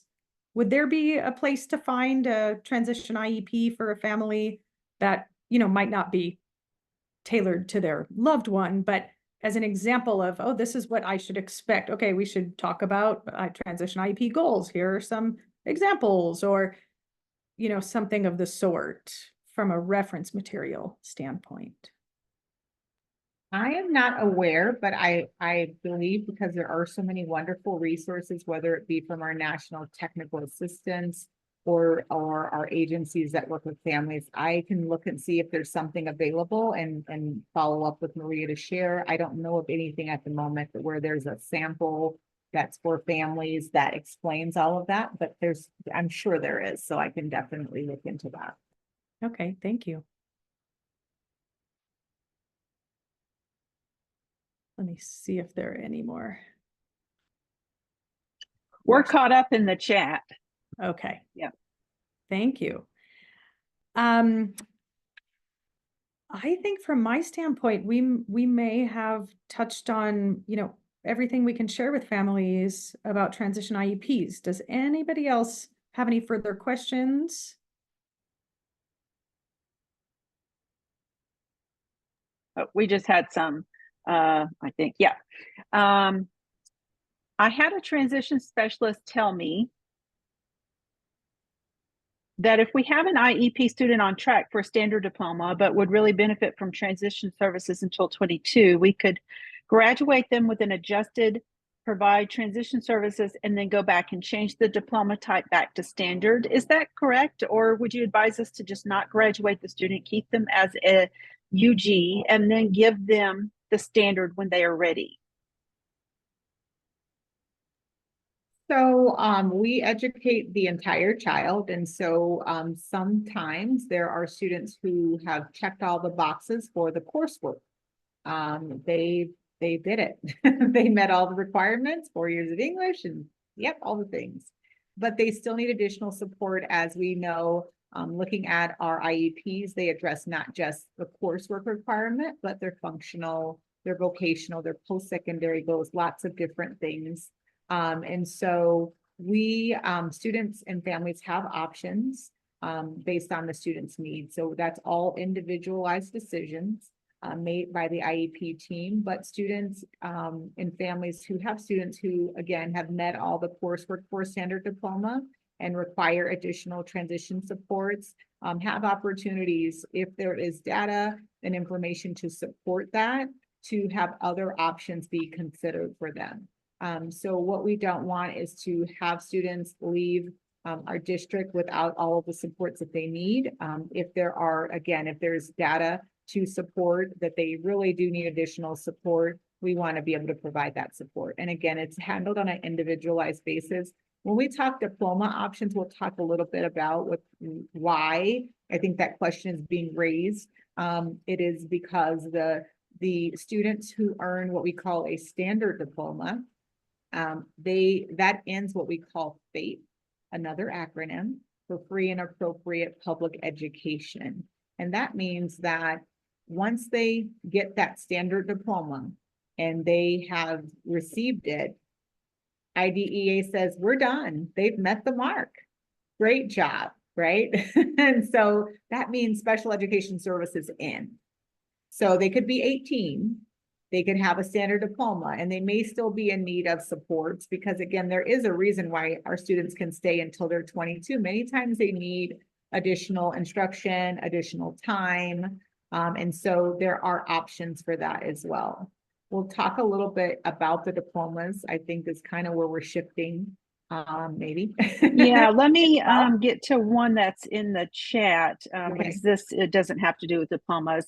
It says this is a great focus on school and college, but what about low functioning students who will most likely not have those opportunities? What should focus points of this transition IEP meeting be?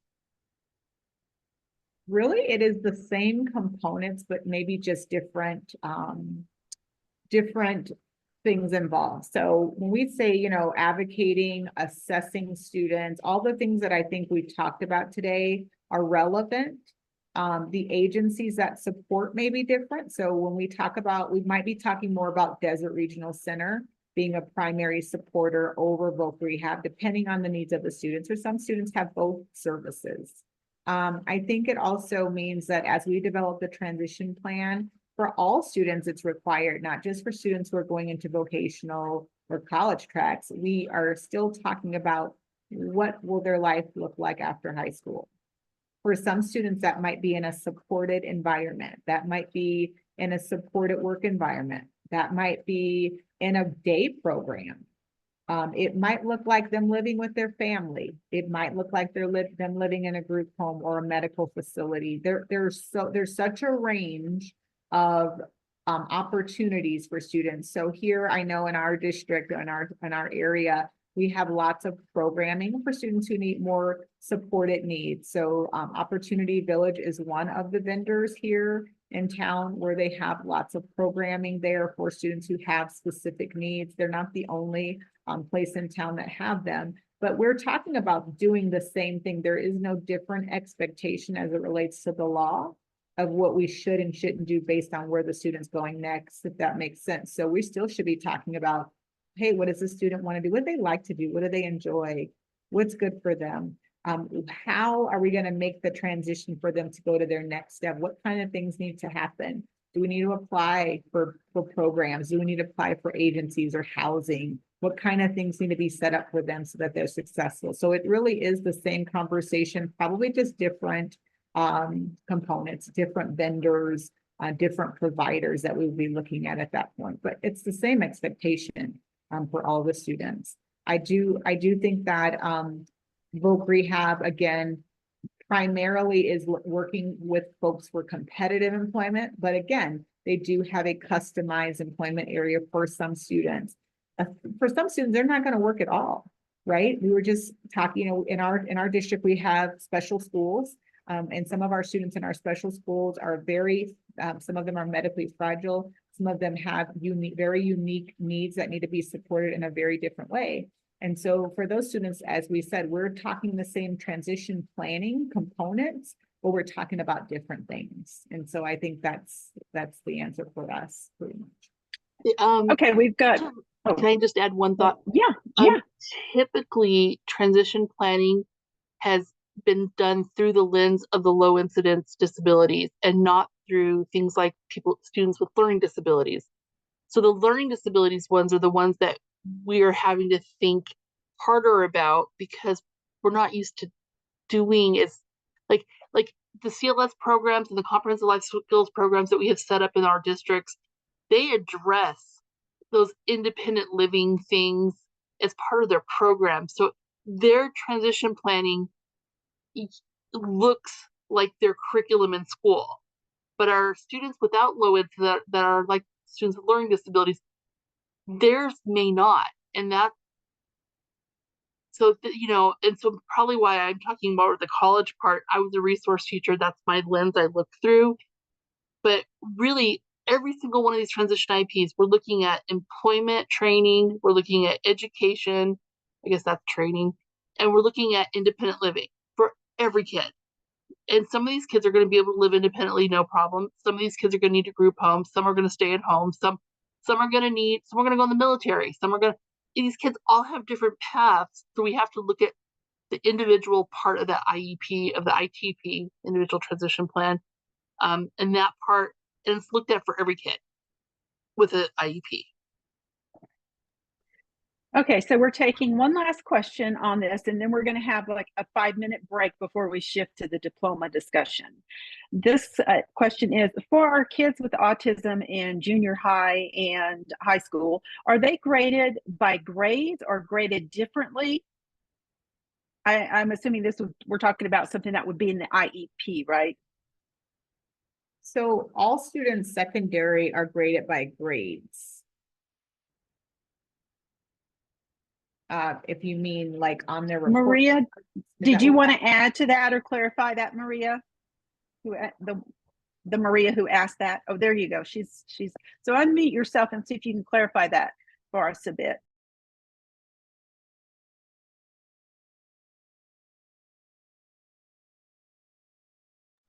Yes, ma'am. Sorry, I was trying to find the right ones to talk to you guys.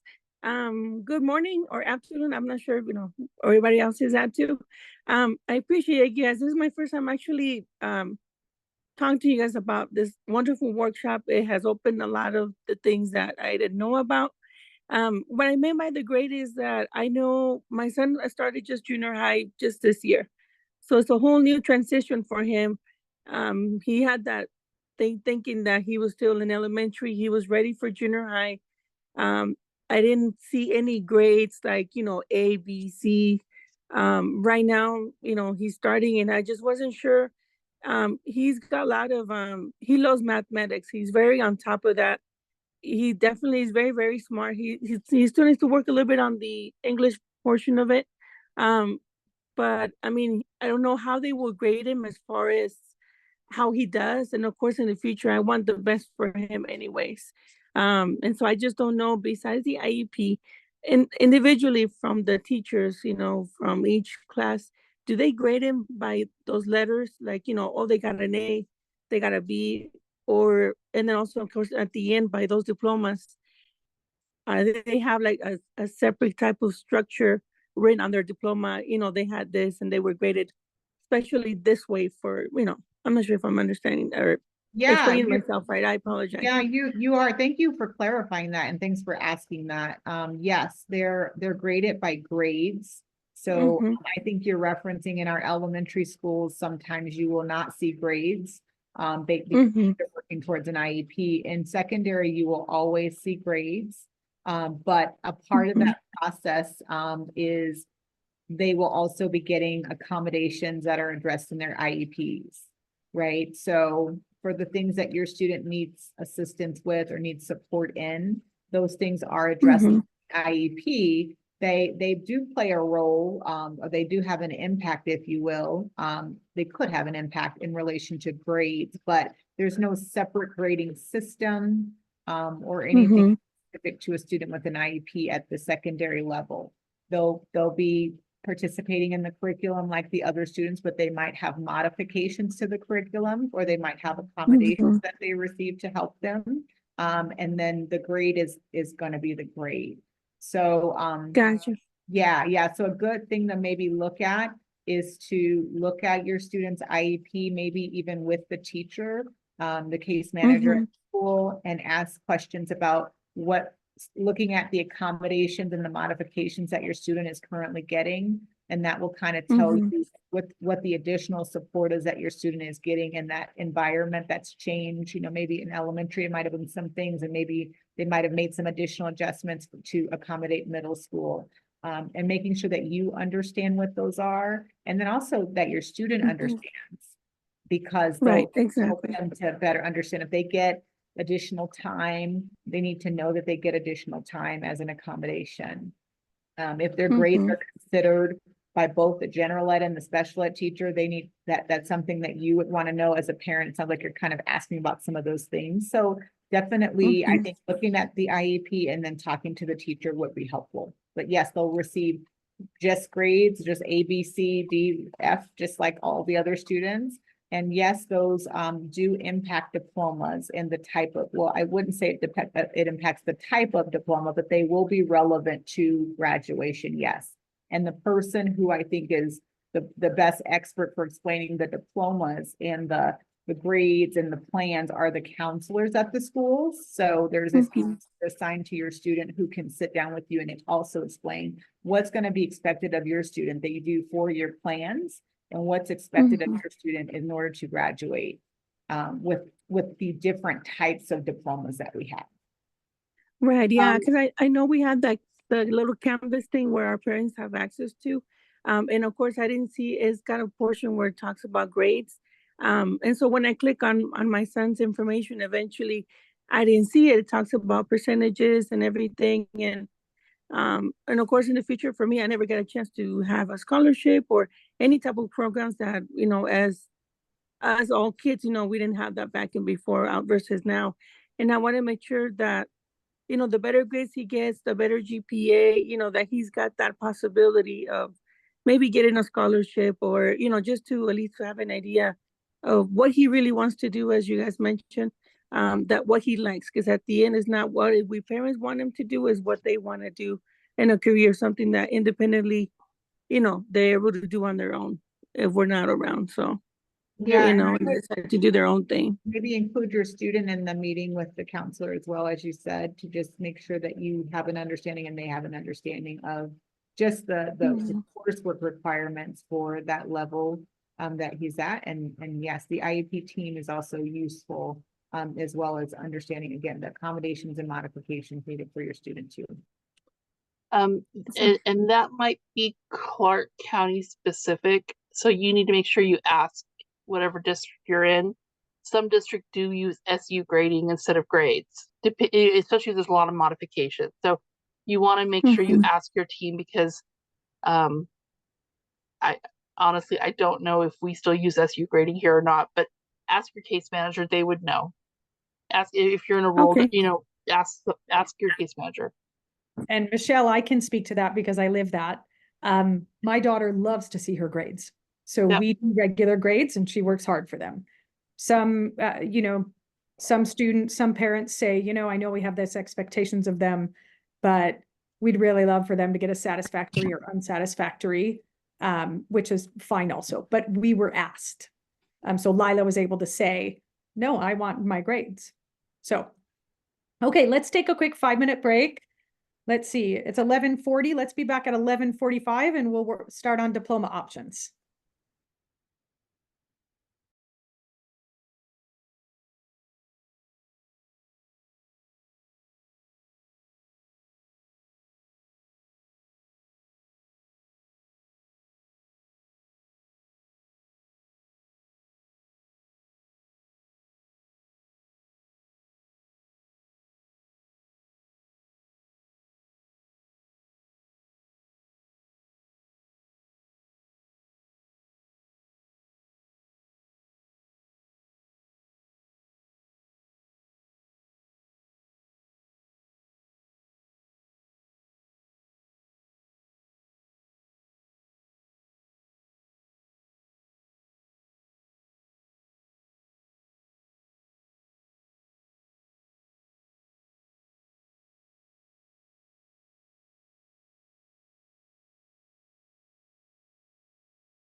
Okay, everybody, it's 11:45. Come on back.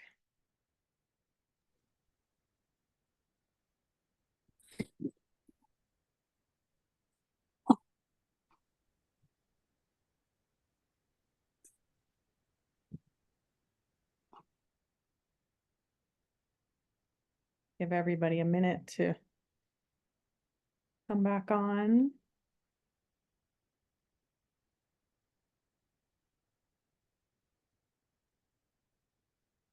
hope you were able to stretch and get some water and use the bathroom. This is a workshop just full of amazing information. Thank you, Michelle and Lanier. This has just been fabulous. Now we'd like to move into diploma options for individuals with disabilities. What that means while the student's in school, the expectations of them, and what it means after they leave the school environment as well. So I'll leave that up to Michelle to start. Oh, of course, she just took a bite. I'll leave it up to Lanier to start It's off. all good. You saw my camera going on and off because I was trying to bite something, and then I had to choose food or restroom. Okay. All right. Just transparency. So I think, let me see if I'm able.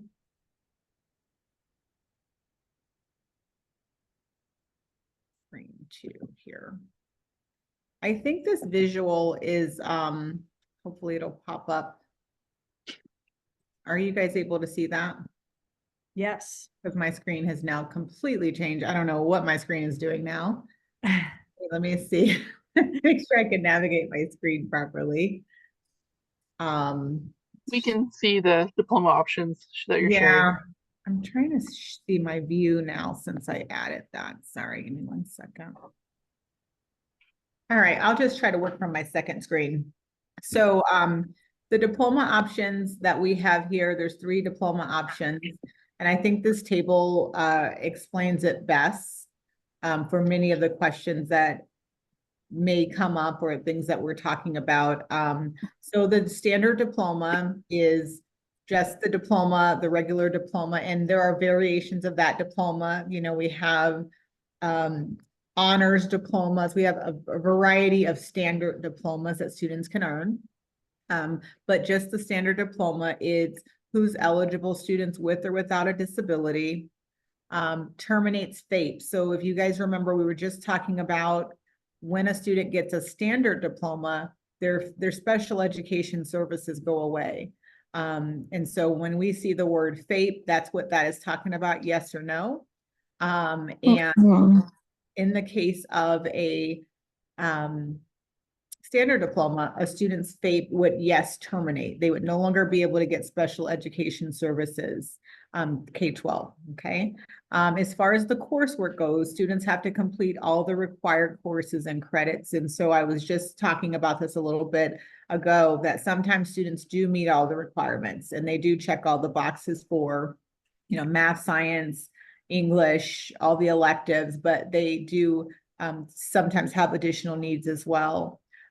The also testing requirements for that is that they participate in the statewide assessments.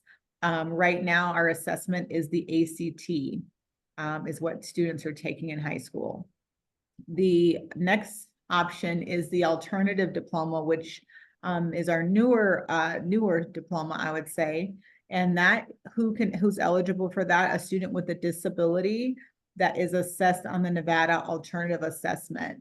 So it would be important as a parent to know, is your student taking the standard assessments or is your student taking the alternative assessment? That would help you to understand what your student is eligible for. So the alternative assessment is our state assessment that we take for students who need additional supports, typically with and maybe they're unable to take the standard assessments that the other students are taking. The alternative diploma is different in that the termination of FAPE, of special education services, it does not go away when they earn that diploma.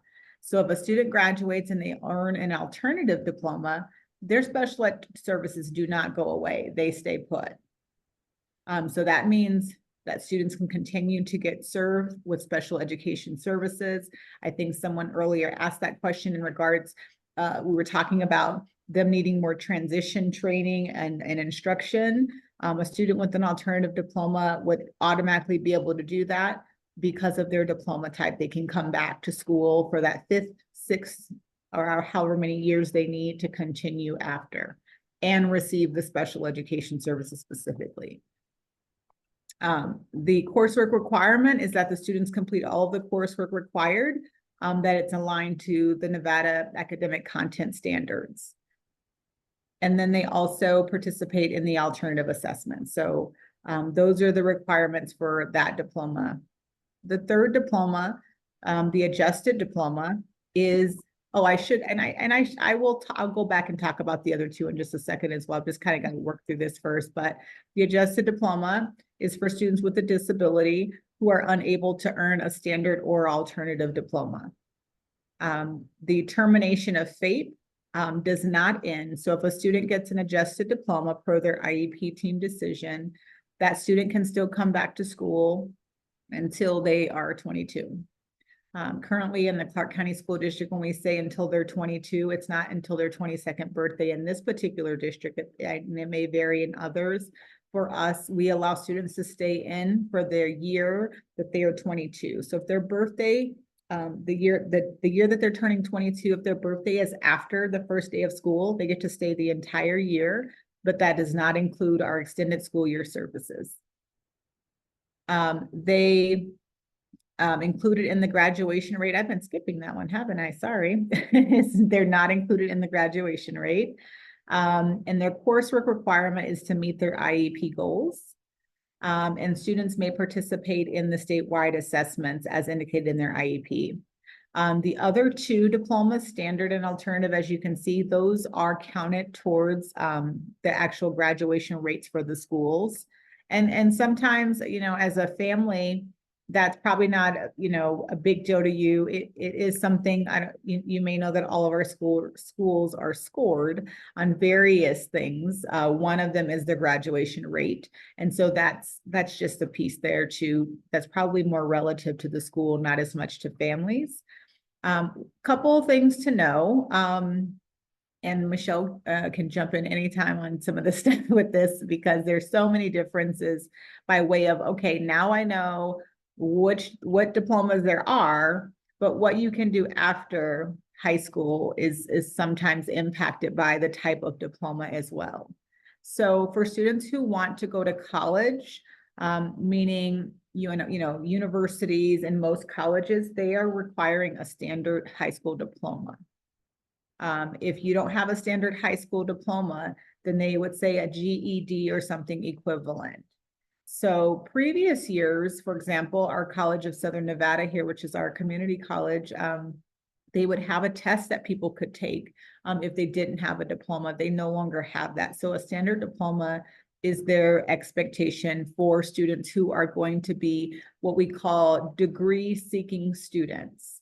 So students who are going to college to earn some type of degree. Which would probably also be something required for if a student needed financial aid assistance, that they would have to be a degree-seeking student. So that's a standard diploma for students. Again, that's what they would need if they want to go to colleges. Students can take college courses outside of being degree-seeking students. If I haven't got a standard diploma and I want to take classes here at our local community college, I can go do that, but I would have to pay for it or have a funding source separate from financial aid. And I would not be considered a degree-seeking student, but I can take courses at the college. The alternative diploma is different. The colleges are not going to accept that diploma the same. So it's important that parents kind of know, depending on what the goal is for your student, right? Some employers require a standard diploma. So for example, people that want to work in our school district here, it's a requirement for many of our positions that you have to have a high school diploma. So depending on the employment type that the student is going for or the career choice that a student is going for, that can be important. The adjusted diploma is not something accepted by colleges, again, and is just really seen as like a certificate of completion, if you will, right? So we oftentimes get asked questions about things like the military. Standard diploma is typically what they accept. I won't ever pretend to be a military expert. So I always say, I would encourage you to talk to one of the recruiters about your transcript, your diploma, what your goals are, and have them tell you. But in my experience, they have accepted the standard diplomas only. So really, this becomes, you know, again, understanding what's best for your student, understanding what your student needs. Because for some students, they're not interested in going to college anyway, or that was not a part of their plan. So then we can take off some of the pressure of the standard diploma for some students. And so some families, they said, yeah, I knew my student wasn't going to do that, so that wasn't important to me. So the alternative diploma was perfect for me because it allowed them to continue all their coursework. It allowed them to get additional services that they needed. And again, the focus wasn't college. So it really depends on your family's needs and your students' needs as it relates to the diploma types. And I'm sure I've missed something. So I'm going to rely on Michelle to help me out. I just want to, like, the big emphasis is that alternate, you know, I hate that there's 2 A diplomas, right? But the alternative diploma, that's the newest one we offer, it is only available for students who take the alternative assessment. So it's not for our typical resource kid. It's not for a lot of students, even in our CLS or strategies classes. It's for kids who participate in the NAW, which is about 1%. It's not a lot. As far as adjusted diploma, anyone can earn an adjusted diploma. Resource, special programs, it's the alternate diploma was created, I think, this is my understanding, when we had to pass the HSPE, the high school proficiency exams, which is no longer a requirement. And now they just have to participate in the ACT. Participate means they have to take it. Doesn't mean they have to get a college entry score on it. They have to participate. Students on the NOD do not take the ACT. They kind of flip one for the other. So where the alternate and adjusted diplomas does not terminate FAPE, meaning the kids can continue to receive services. These are the kiddos who, students, your child, your young person, who go to work, maybe they take a certificate program, they go to P2I, they go to our transition academy. You know what I mean? Our kiddos who earn standard diplomas cannot go to those special programs in our district. Other districts are arranged differently because FAPE has been terminated at that point. So, that sounds awful to say it that way, but that's what it's called. So the kids who get standard diplomas, the assumption is they can participate in grade level materials and be successful independently. And they've earned that diploma with accommodations. So the alternative diploma is the only one that requires specifically to be in the NAW. I said a lot there, sorry. It also requires coursework, which I didn't, the coursework requirements for the alternative diploma are the requirements that are here. So whereas we talked about adjusted doesn't require a certain coursework, the alternative diploma does. And so those are the key differences as well. Again, I think it's something to think about early. I think it's something to get multiple, sources of feedback from, right? You as the family, providers working with your student, your IEP team, and really just taking, and your student, okay, right? Like, what is it that their plan is? Where do they see themselves going? Where do you see them going? Because sometimes I know with my own children, it's like I think you said earlier, they're like, I want to do this. And you're like, oh, that sounds good. But you really hate science and you don't want to take any science classes. So how are we going to do that? So just holistic view of really thinking about this. When are you thinking about this? I think you're thinking about this very early because this really hits middle school, high school. At that point, in high school, we're rolling. So I really think this is something, it could be as early as elementary, if you still have students in elementary, many of you might be secondary parents. Again, it may be something that has passed for your student, but if you have a student on the alternative assessment, or understanding if you do or don't might be step one for some families, just to maybe understand that piece. If you don't know, if you know, great, then you know what these options are. But if that's something you're not clear about, then asking your IEP team or looking at your IEP, there is a category, a section that talks about that specifically that you can look at. So again, there are options, but they do sort of have what I want to say like repercussions, right? There are some challenges that come with others, benefits and all of the things, but it's really about thinking about what your student will need. We have two questions regarding that. Can I just add yep. one thing before the questions? This is why, like, understanding if your child starts taking the I think it's third grade, they're kind of going to be on that track, right? It's really hard once you're on the NAW to shift to a standard diploma track because of the expectations, that the standards that we use grade level standards, but they're narrowed down. And so really thinking, that's why I think transition planning should happen earlier, because it's when you know in third grade that your child wants to be a dance teacher or whatever it is, and they're in dance classes, you know, it makes a difference. Okay, that's all I want to say. Just knowing the track, knowing, and it changes. Like we have students who get to their senior year and go, oh, I really wanted to get that standard diploma, or they were on the adjusted diploma and they go, oh, I really want the alternative diploma. And it's like they haven't taken any of the coursework or not all of it. And it's like, we have to get 3 years of school done in 2 years before you age out. That, you know, that's just not fair. So having those conversations early matters. And go ahead. Sorry. No, that's great information.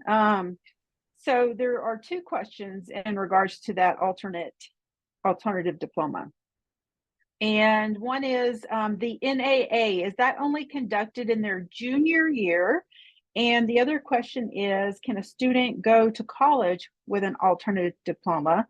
Oh, and one more on the alternative diplomas. Does the alternative diploma look different to out-of-state colleges and universities? Okay, so I'll take the first one. I think what the question was, what what year is the NAA? Is that only in the junior year? I believe it's 3rd, 6th, 7th, 8th, maybe 5th grade, and only 11th in high school. It's one and done in high school. But they take it multiple times like before that. Alternative diploma, the diploma itself, that's not what colleges look at. They look at the transcripts, right? And the transcripts will show what courses they were taking, and it will also show if they took like some colleges require Spanish, like, and we don't require Spanish or foreign language for our standard diploma kids. But if they want to go to college, they better know if that college requires that language requirement or not, right? So they look at the transcripts and determine whether they've had the 3 sciences and the 4 maths and whatever they require. And so on the alternative diploma, it actually says like AD next to the courses. So the transcripts, the same transcript, but they would have the coursework that student took. So yeah, the NA is 3rd, 8th, and 11th grade. And the diplomas don't look different. Right now, the diplomas are all very similar looking. So that also confuses families because they're not allowed to write the word adjusted anymore on diplomas or transcripts or things like that. That changed several years ago. I'm speaking specifically for the adjusted diploma. So the transcript is what tells the story. When colleges go to look at a transcript, they can tell what classes are general education classes, which classes are special education classes. There are codes on the transcript that tell really what the coursework is. So that's really where people will see the differences at, but the diplomas themselves look very similar. And again, The adjusted diploma, in many cases, looks like a certificate of attendance is more of so what it would look like. So, I haven't actually seen the alternative diploma in person, so I don't know what that one looks like. So would to the ask our- college, would the colleges reject that if they see on there that it's by the coding that it's an alternative diploma, or are they not going to be interested in that if they're looking on the transcript and see that? It's not rejecting it. It is that they have a minimum requirement for admissions if we're talking like universities. So that's going to be required. Like I said earlier, usually the rule is that if they want to be degree seeking students, then they need to have that standard diploma. So they're not rejecting you if you don't have a standard diploma and you just want to come take classes and you're going to fund those classes on your own, but you're not seeking a degree. But if you are seeking a degree, you have to have a standard diploma. Okay, so we have a couple more questions here. How, this is from Desiree, how is a resource class identified on the transcript? And we'll wait until you answer that to go to the next question. I don't know how all districts do it, but there's coding for each type of course that you take in our schools. And so commonly you'll also sometimes see on our transcripts an APP after the name of a course. And that's indicating to you that it's a special education specific class. So that's one of the ways as well. In our district are like, let's say, for example, because I was a resource high school math teacher, so I taught Algebra 2, Algebra 1, geometry to our kiddos. And the kiddos who were in co-taught classes, it's just the regular coding. They're in a gen ed classroom. The kiddos in my classroom were in a class called Foundations of Algebra 2, Foundations of Algebra 1, Foundations of Geometry. And those kids, that's how it shows up in the transcripts and the coding, of course. But they still hit the same standards as a gen ed course. So they're equivalent, but really there's just more support in the course. Okay. Yeah. Thank you both. It's just so great we have both of you here to share from your own point of view. Okay, Maria says, are there electives for IEP as an option for kids to take? Would this also determine the type of diploma too? I don't know if that is if you guys have everything you need for that question. If not, we can get that clarified. Are there electives? So students are required to take electives as a part of the coursework.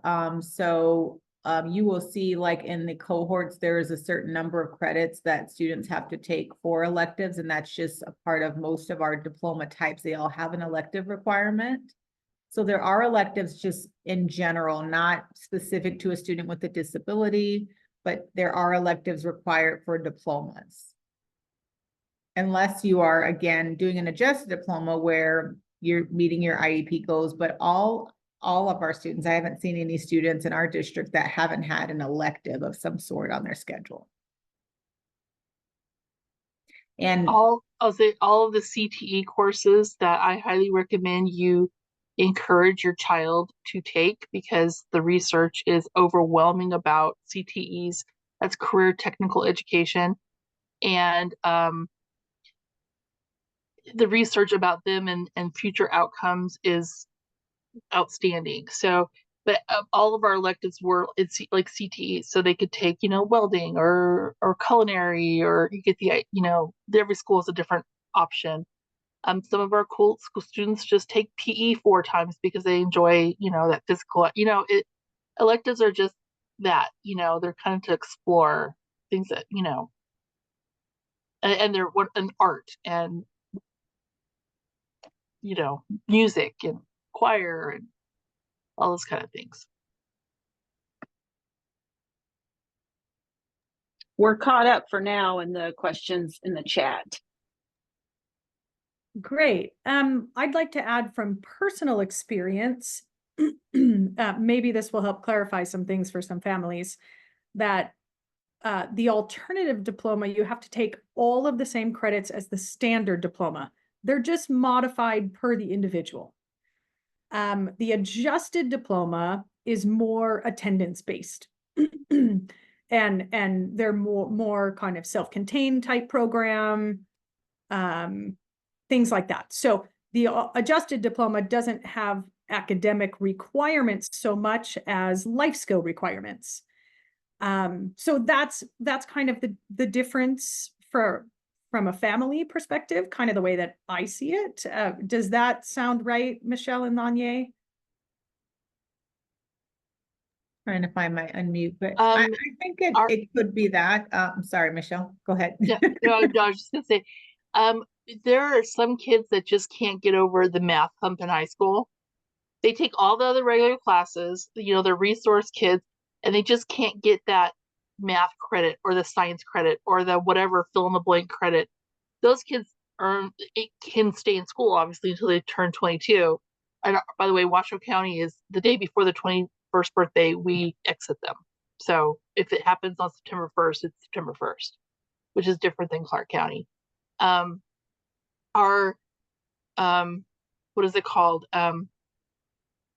Oh, sorry, I'm like thinking in circles here.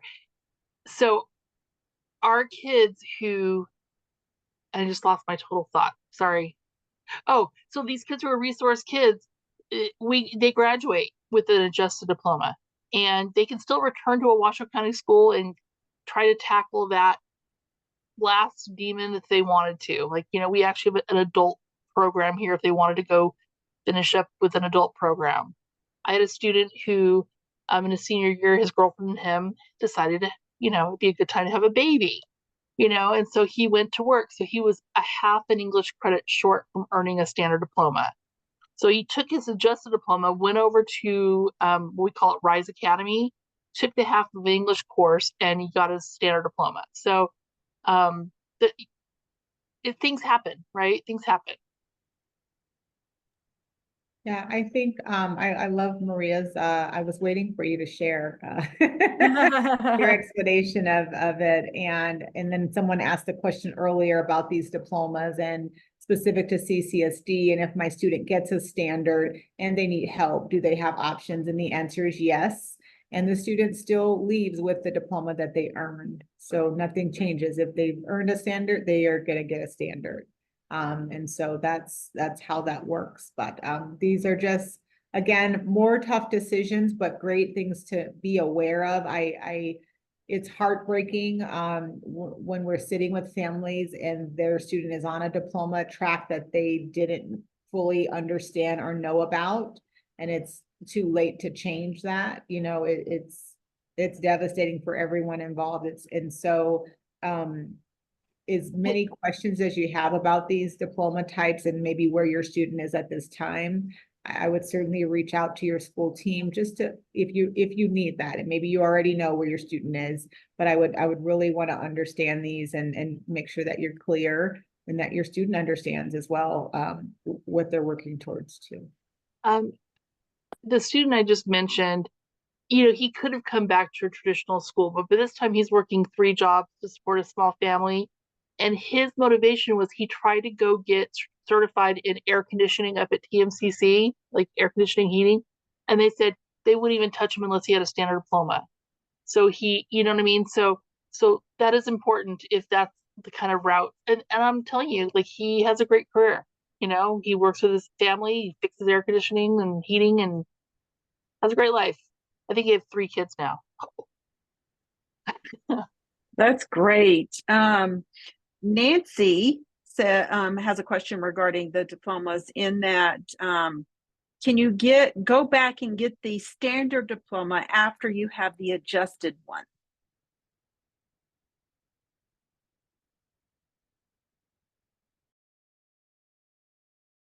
You have the right to return to like in Washoe County, you have the right to return to public education until you either earn a standard diploma or you turn 22.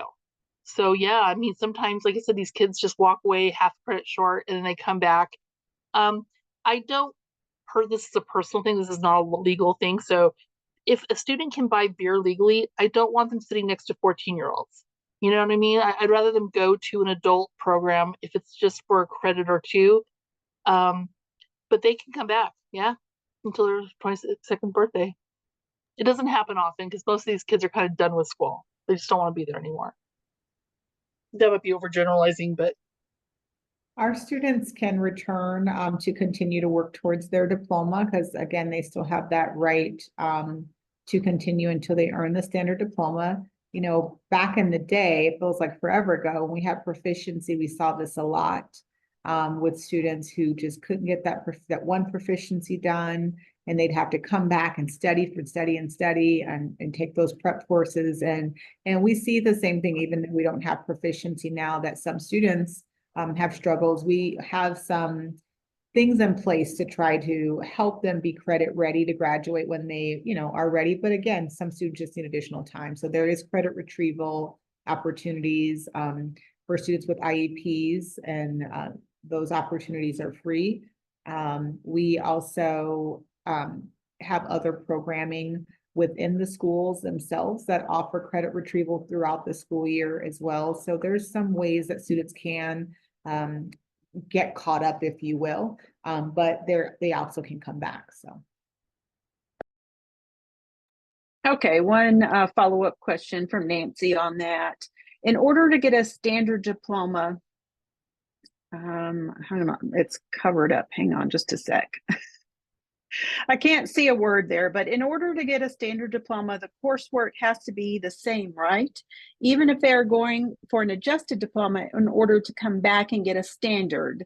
And she's just asking if that makes sense. Yeah, makes sense. The coursework is not changing. There are some cohort years where cohorts have different expectations. We say cohort, the graduating class for certain years. But the coursework is pretty much the same. So if they're coming back and it was 4 years of English, 4 years of math, that would still be the requirement, even if they're coming back to do it. Which, you know, Michelle referenced our adult programs. We don't send them to adult programs directly, but they always have the option in our adult programs as well.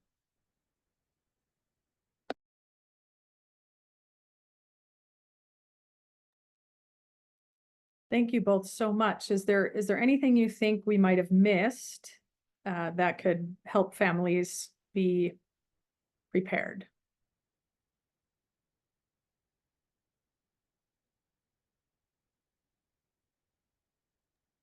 And please let me know in the chat if I missed any of your questions. Sorry. this is the mom speaking now, and I sat down with my daughter a long time ago, and I went over the things in life and who taught them to me, right? I went over how to make a budget. Who taught that? How to write a check, right? How to calculate interest on the credit card that you're putting all these trips on, how to be safe on the internet, and some of the answers are school, and some of the answers are mom and dad. And, how do you cook? Are you safe in the kitchen? How are you? And school supports it. But as a parent, sit down with that list. Who taught you how to drive? And sometimes the answer is, I need support with these things. And that's what you talk to your team about.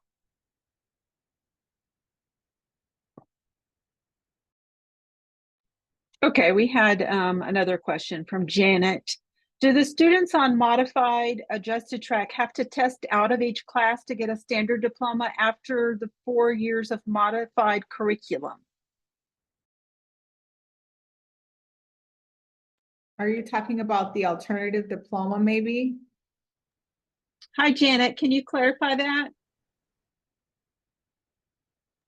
Yes, like if they're on a modified, if they're having modified curriculum to get the alternate diploma during high school. So, and if they need a standard diploma to get into a college for degree seeking, do they, even though they got all the credits, do they have to go back and test out for a regular curriculum to change to the standard? Or do you know what I mean? Is that confusing? Because it's been modified. Yeah, it's not confusing. I don't know the answer to that. And what options they have in that regard. That's a great question. I don't know the answer to that. I can, is this Jan B? Oh, yes, it is, But Lanye. it's still a great question because everybody on the line isn't Jan B. I know how to reach you and ask some clarifying questions of our RC department because I don't know the answer to that.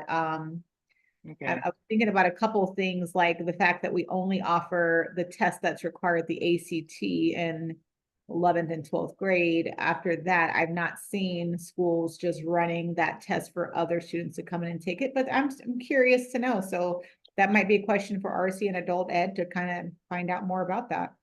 Yeah, and then if they're on the not testing and they don't take the ACT, they still have to do that before they get the standard diploma. Correct. Okay. Let me know. Okay, we're going to jump back to the IEPs for a second. Maria had another question on that. She wants to know if there's anything new this year in regards to the IEPs that they would need to know about, and up to how many IEPs can they have or request. I'm assuming IEP meeting is what she's talking about. Correct me if I'm wrong on that, Maria. So in regards to the number of IEP meetings, we don't have a number. But if the team feels like they need to meet, or any member of the team feels like they need to meet, if a parent wants to meet with the team, they can simply let their case manager know that they want to have a meeting and what the purpose of that meeting would be. Like, what's the reason that we need to meet? And usually that can be done verbally, but in writing is best. To communicate that you are requesting a meeting and the purpose that you're requesting it.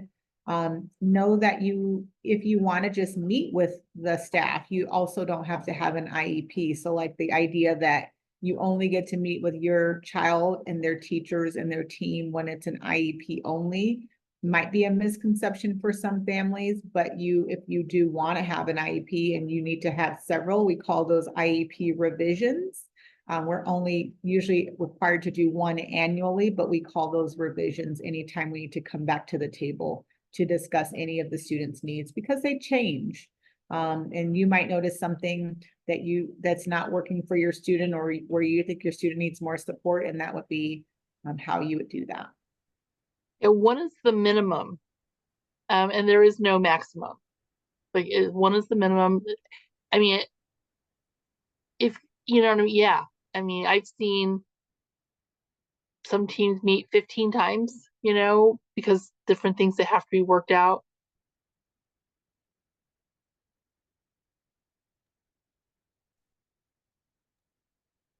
Go ahead, Cheryl. Why don't you ask your question?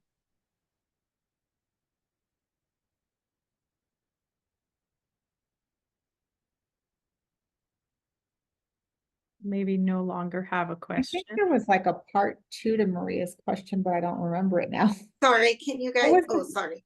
Oh, there's Yeah, Cheryl. she got Yeah, you. sorry. You I accidentally answered. muted Yeah. myself. Sorry. You- Nice to see you- everyone. You answered both parts of Maria's, so you're done with hers. Okay. All right. Am I okay now to start? Yeah, okay. So that's why we're got to be careful about in those accommodations when we write modified to the instructional level, when they're going for a standard diploma. So what I'm seeing is we're getting that modification, and then they also are modifying the actual test in those gen ed resource classes, obviously to their instructional level. So then they're getting the standard diploma when they really haven't met those grade level standards. And so we're seeing a lot of kids graduating that some of us are concerned about, right? With that standard diploma, because they're operating at a first, second, third grade level. And then families are now calling and contacting concern because they're finding out their levels are not at that level they need to be, and they're struggling in college. So I'm just saying that's what we're seeing, because you can get the credit, right, in that gen ed if you have that modification as part of the accommodation. So we have to be very careful as we're doing that, because that they're really truly meeting those standard diploma and not, do you see what I'm saying? I know in the charter you have to be enrolled in the gen ed classes, but then you can go to another environment for the rest of the class, but you can still do those modifications. And unfortunately, that could set up some issues and concerns moving on, but that's what we're seeing. So Should that be an alternative diploma then? well, not every student can, so the alternative is write those connector standards. And so what we're recommending people, at least I am, is when we get into that 8th grade year and they're already on the knot, they can put in the present levels because they score at 1, 2, or 3. In that report, they actually let you know if you've met all the standards of the connector standards, and then they need to look at the standard and doing state assessments at that point.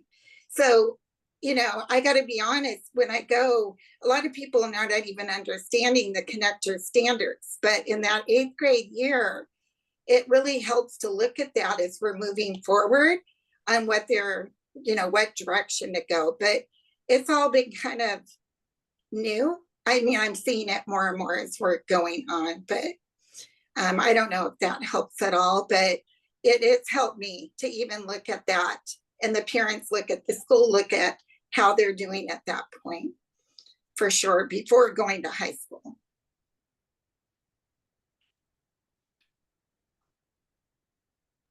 Great thing, great point. We are seeing, I think we talked about that a little earlier, that just because the student is meeting the coursework requirements, I think someone's question was about it. We are seeing that there are students who may not be ready. And so again, team decisions, so I think it's so important that hopefully as a parent, or family, you are having a team that seems willing to collaborate with you and hear you, but also know that they are bringing information, experience to the table as well, to try to help you make that decision. I recognize that those meetings can be challenging. Sometimes they're not always calm, cool, and collective.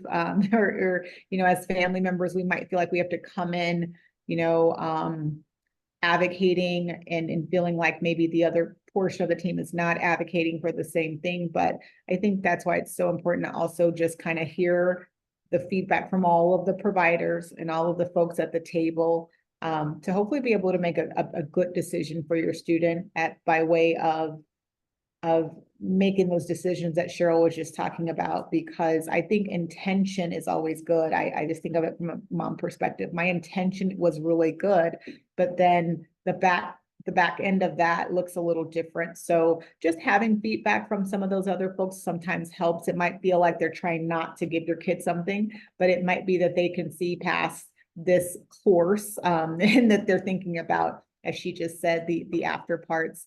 The one thing I didn't mention, Maria, is that we have a transition website, and for parents, well, any parent can look at it, but here in the Clark County School District, that has a lot of parent resources and just information. And I'll drop it in the chat, just so that families can access it, and it'll be one of the links that comes out in the message as well. But there is a great an opportunity. We try to build it so that we recognize families are busy, that you don't have necessarily time to maybe even sit in something like this, which is great. Thank you so much.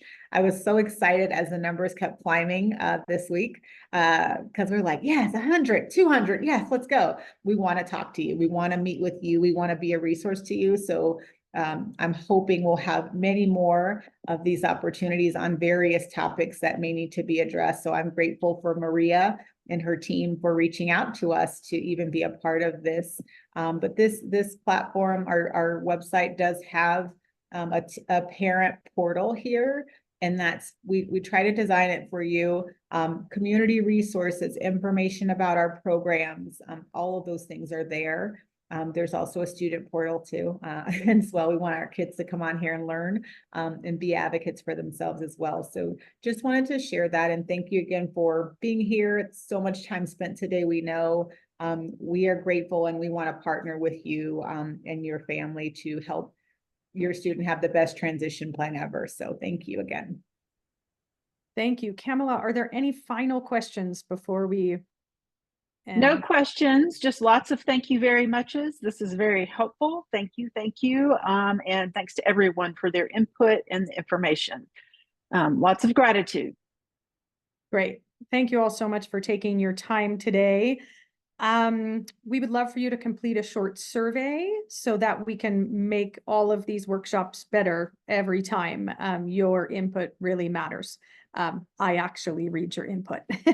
So please take the survey. Marcia's going to put that up on the screen. And our next session is September 21st. It's vocational rehab. Michelle Merrill here in Washoe County is the head of Voc Rehab. So she will be able to answer all questions that anybody has. So thank you again for taking time for coming today.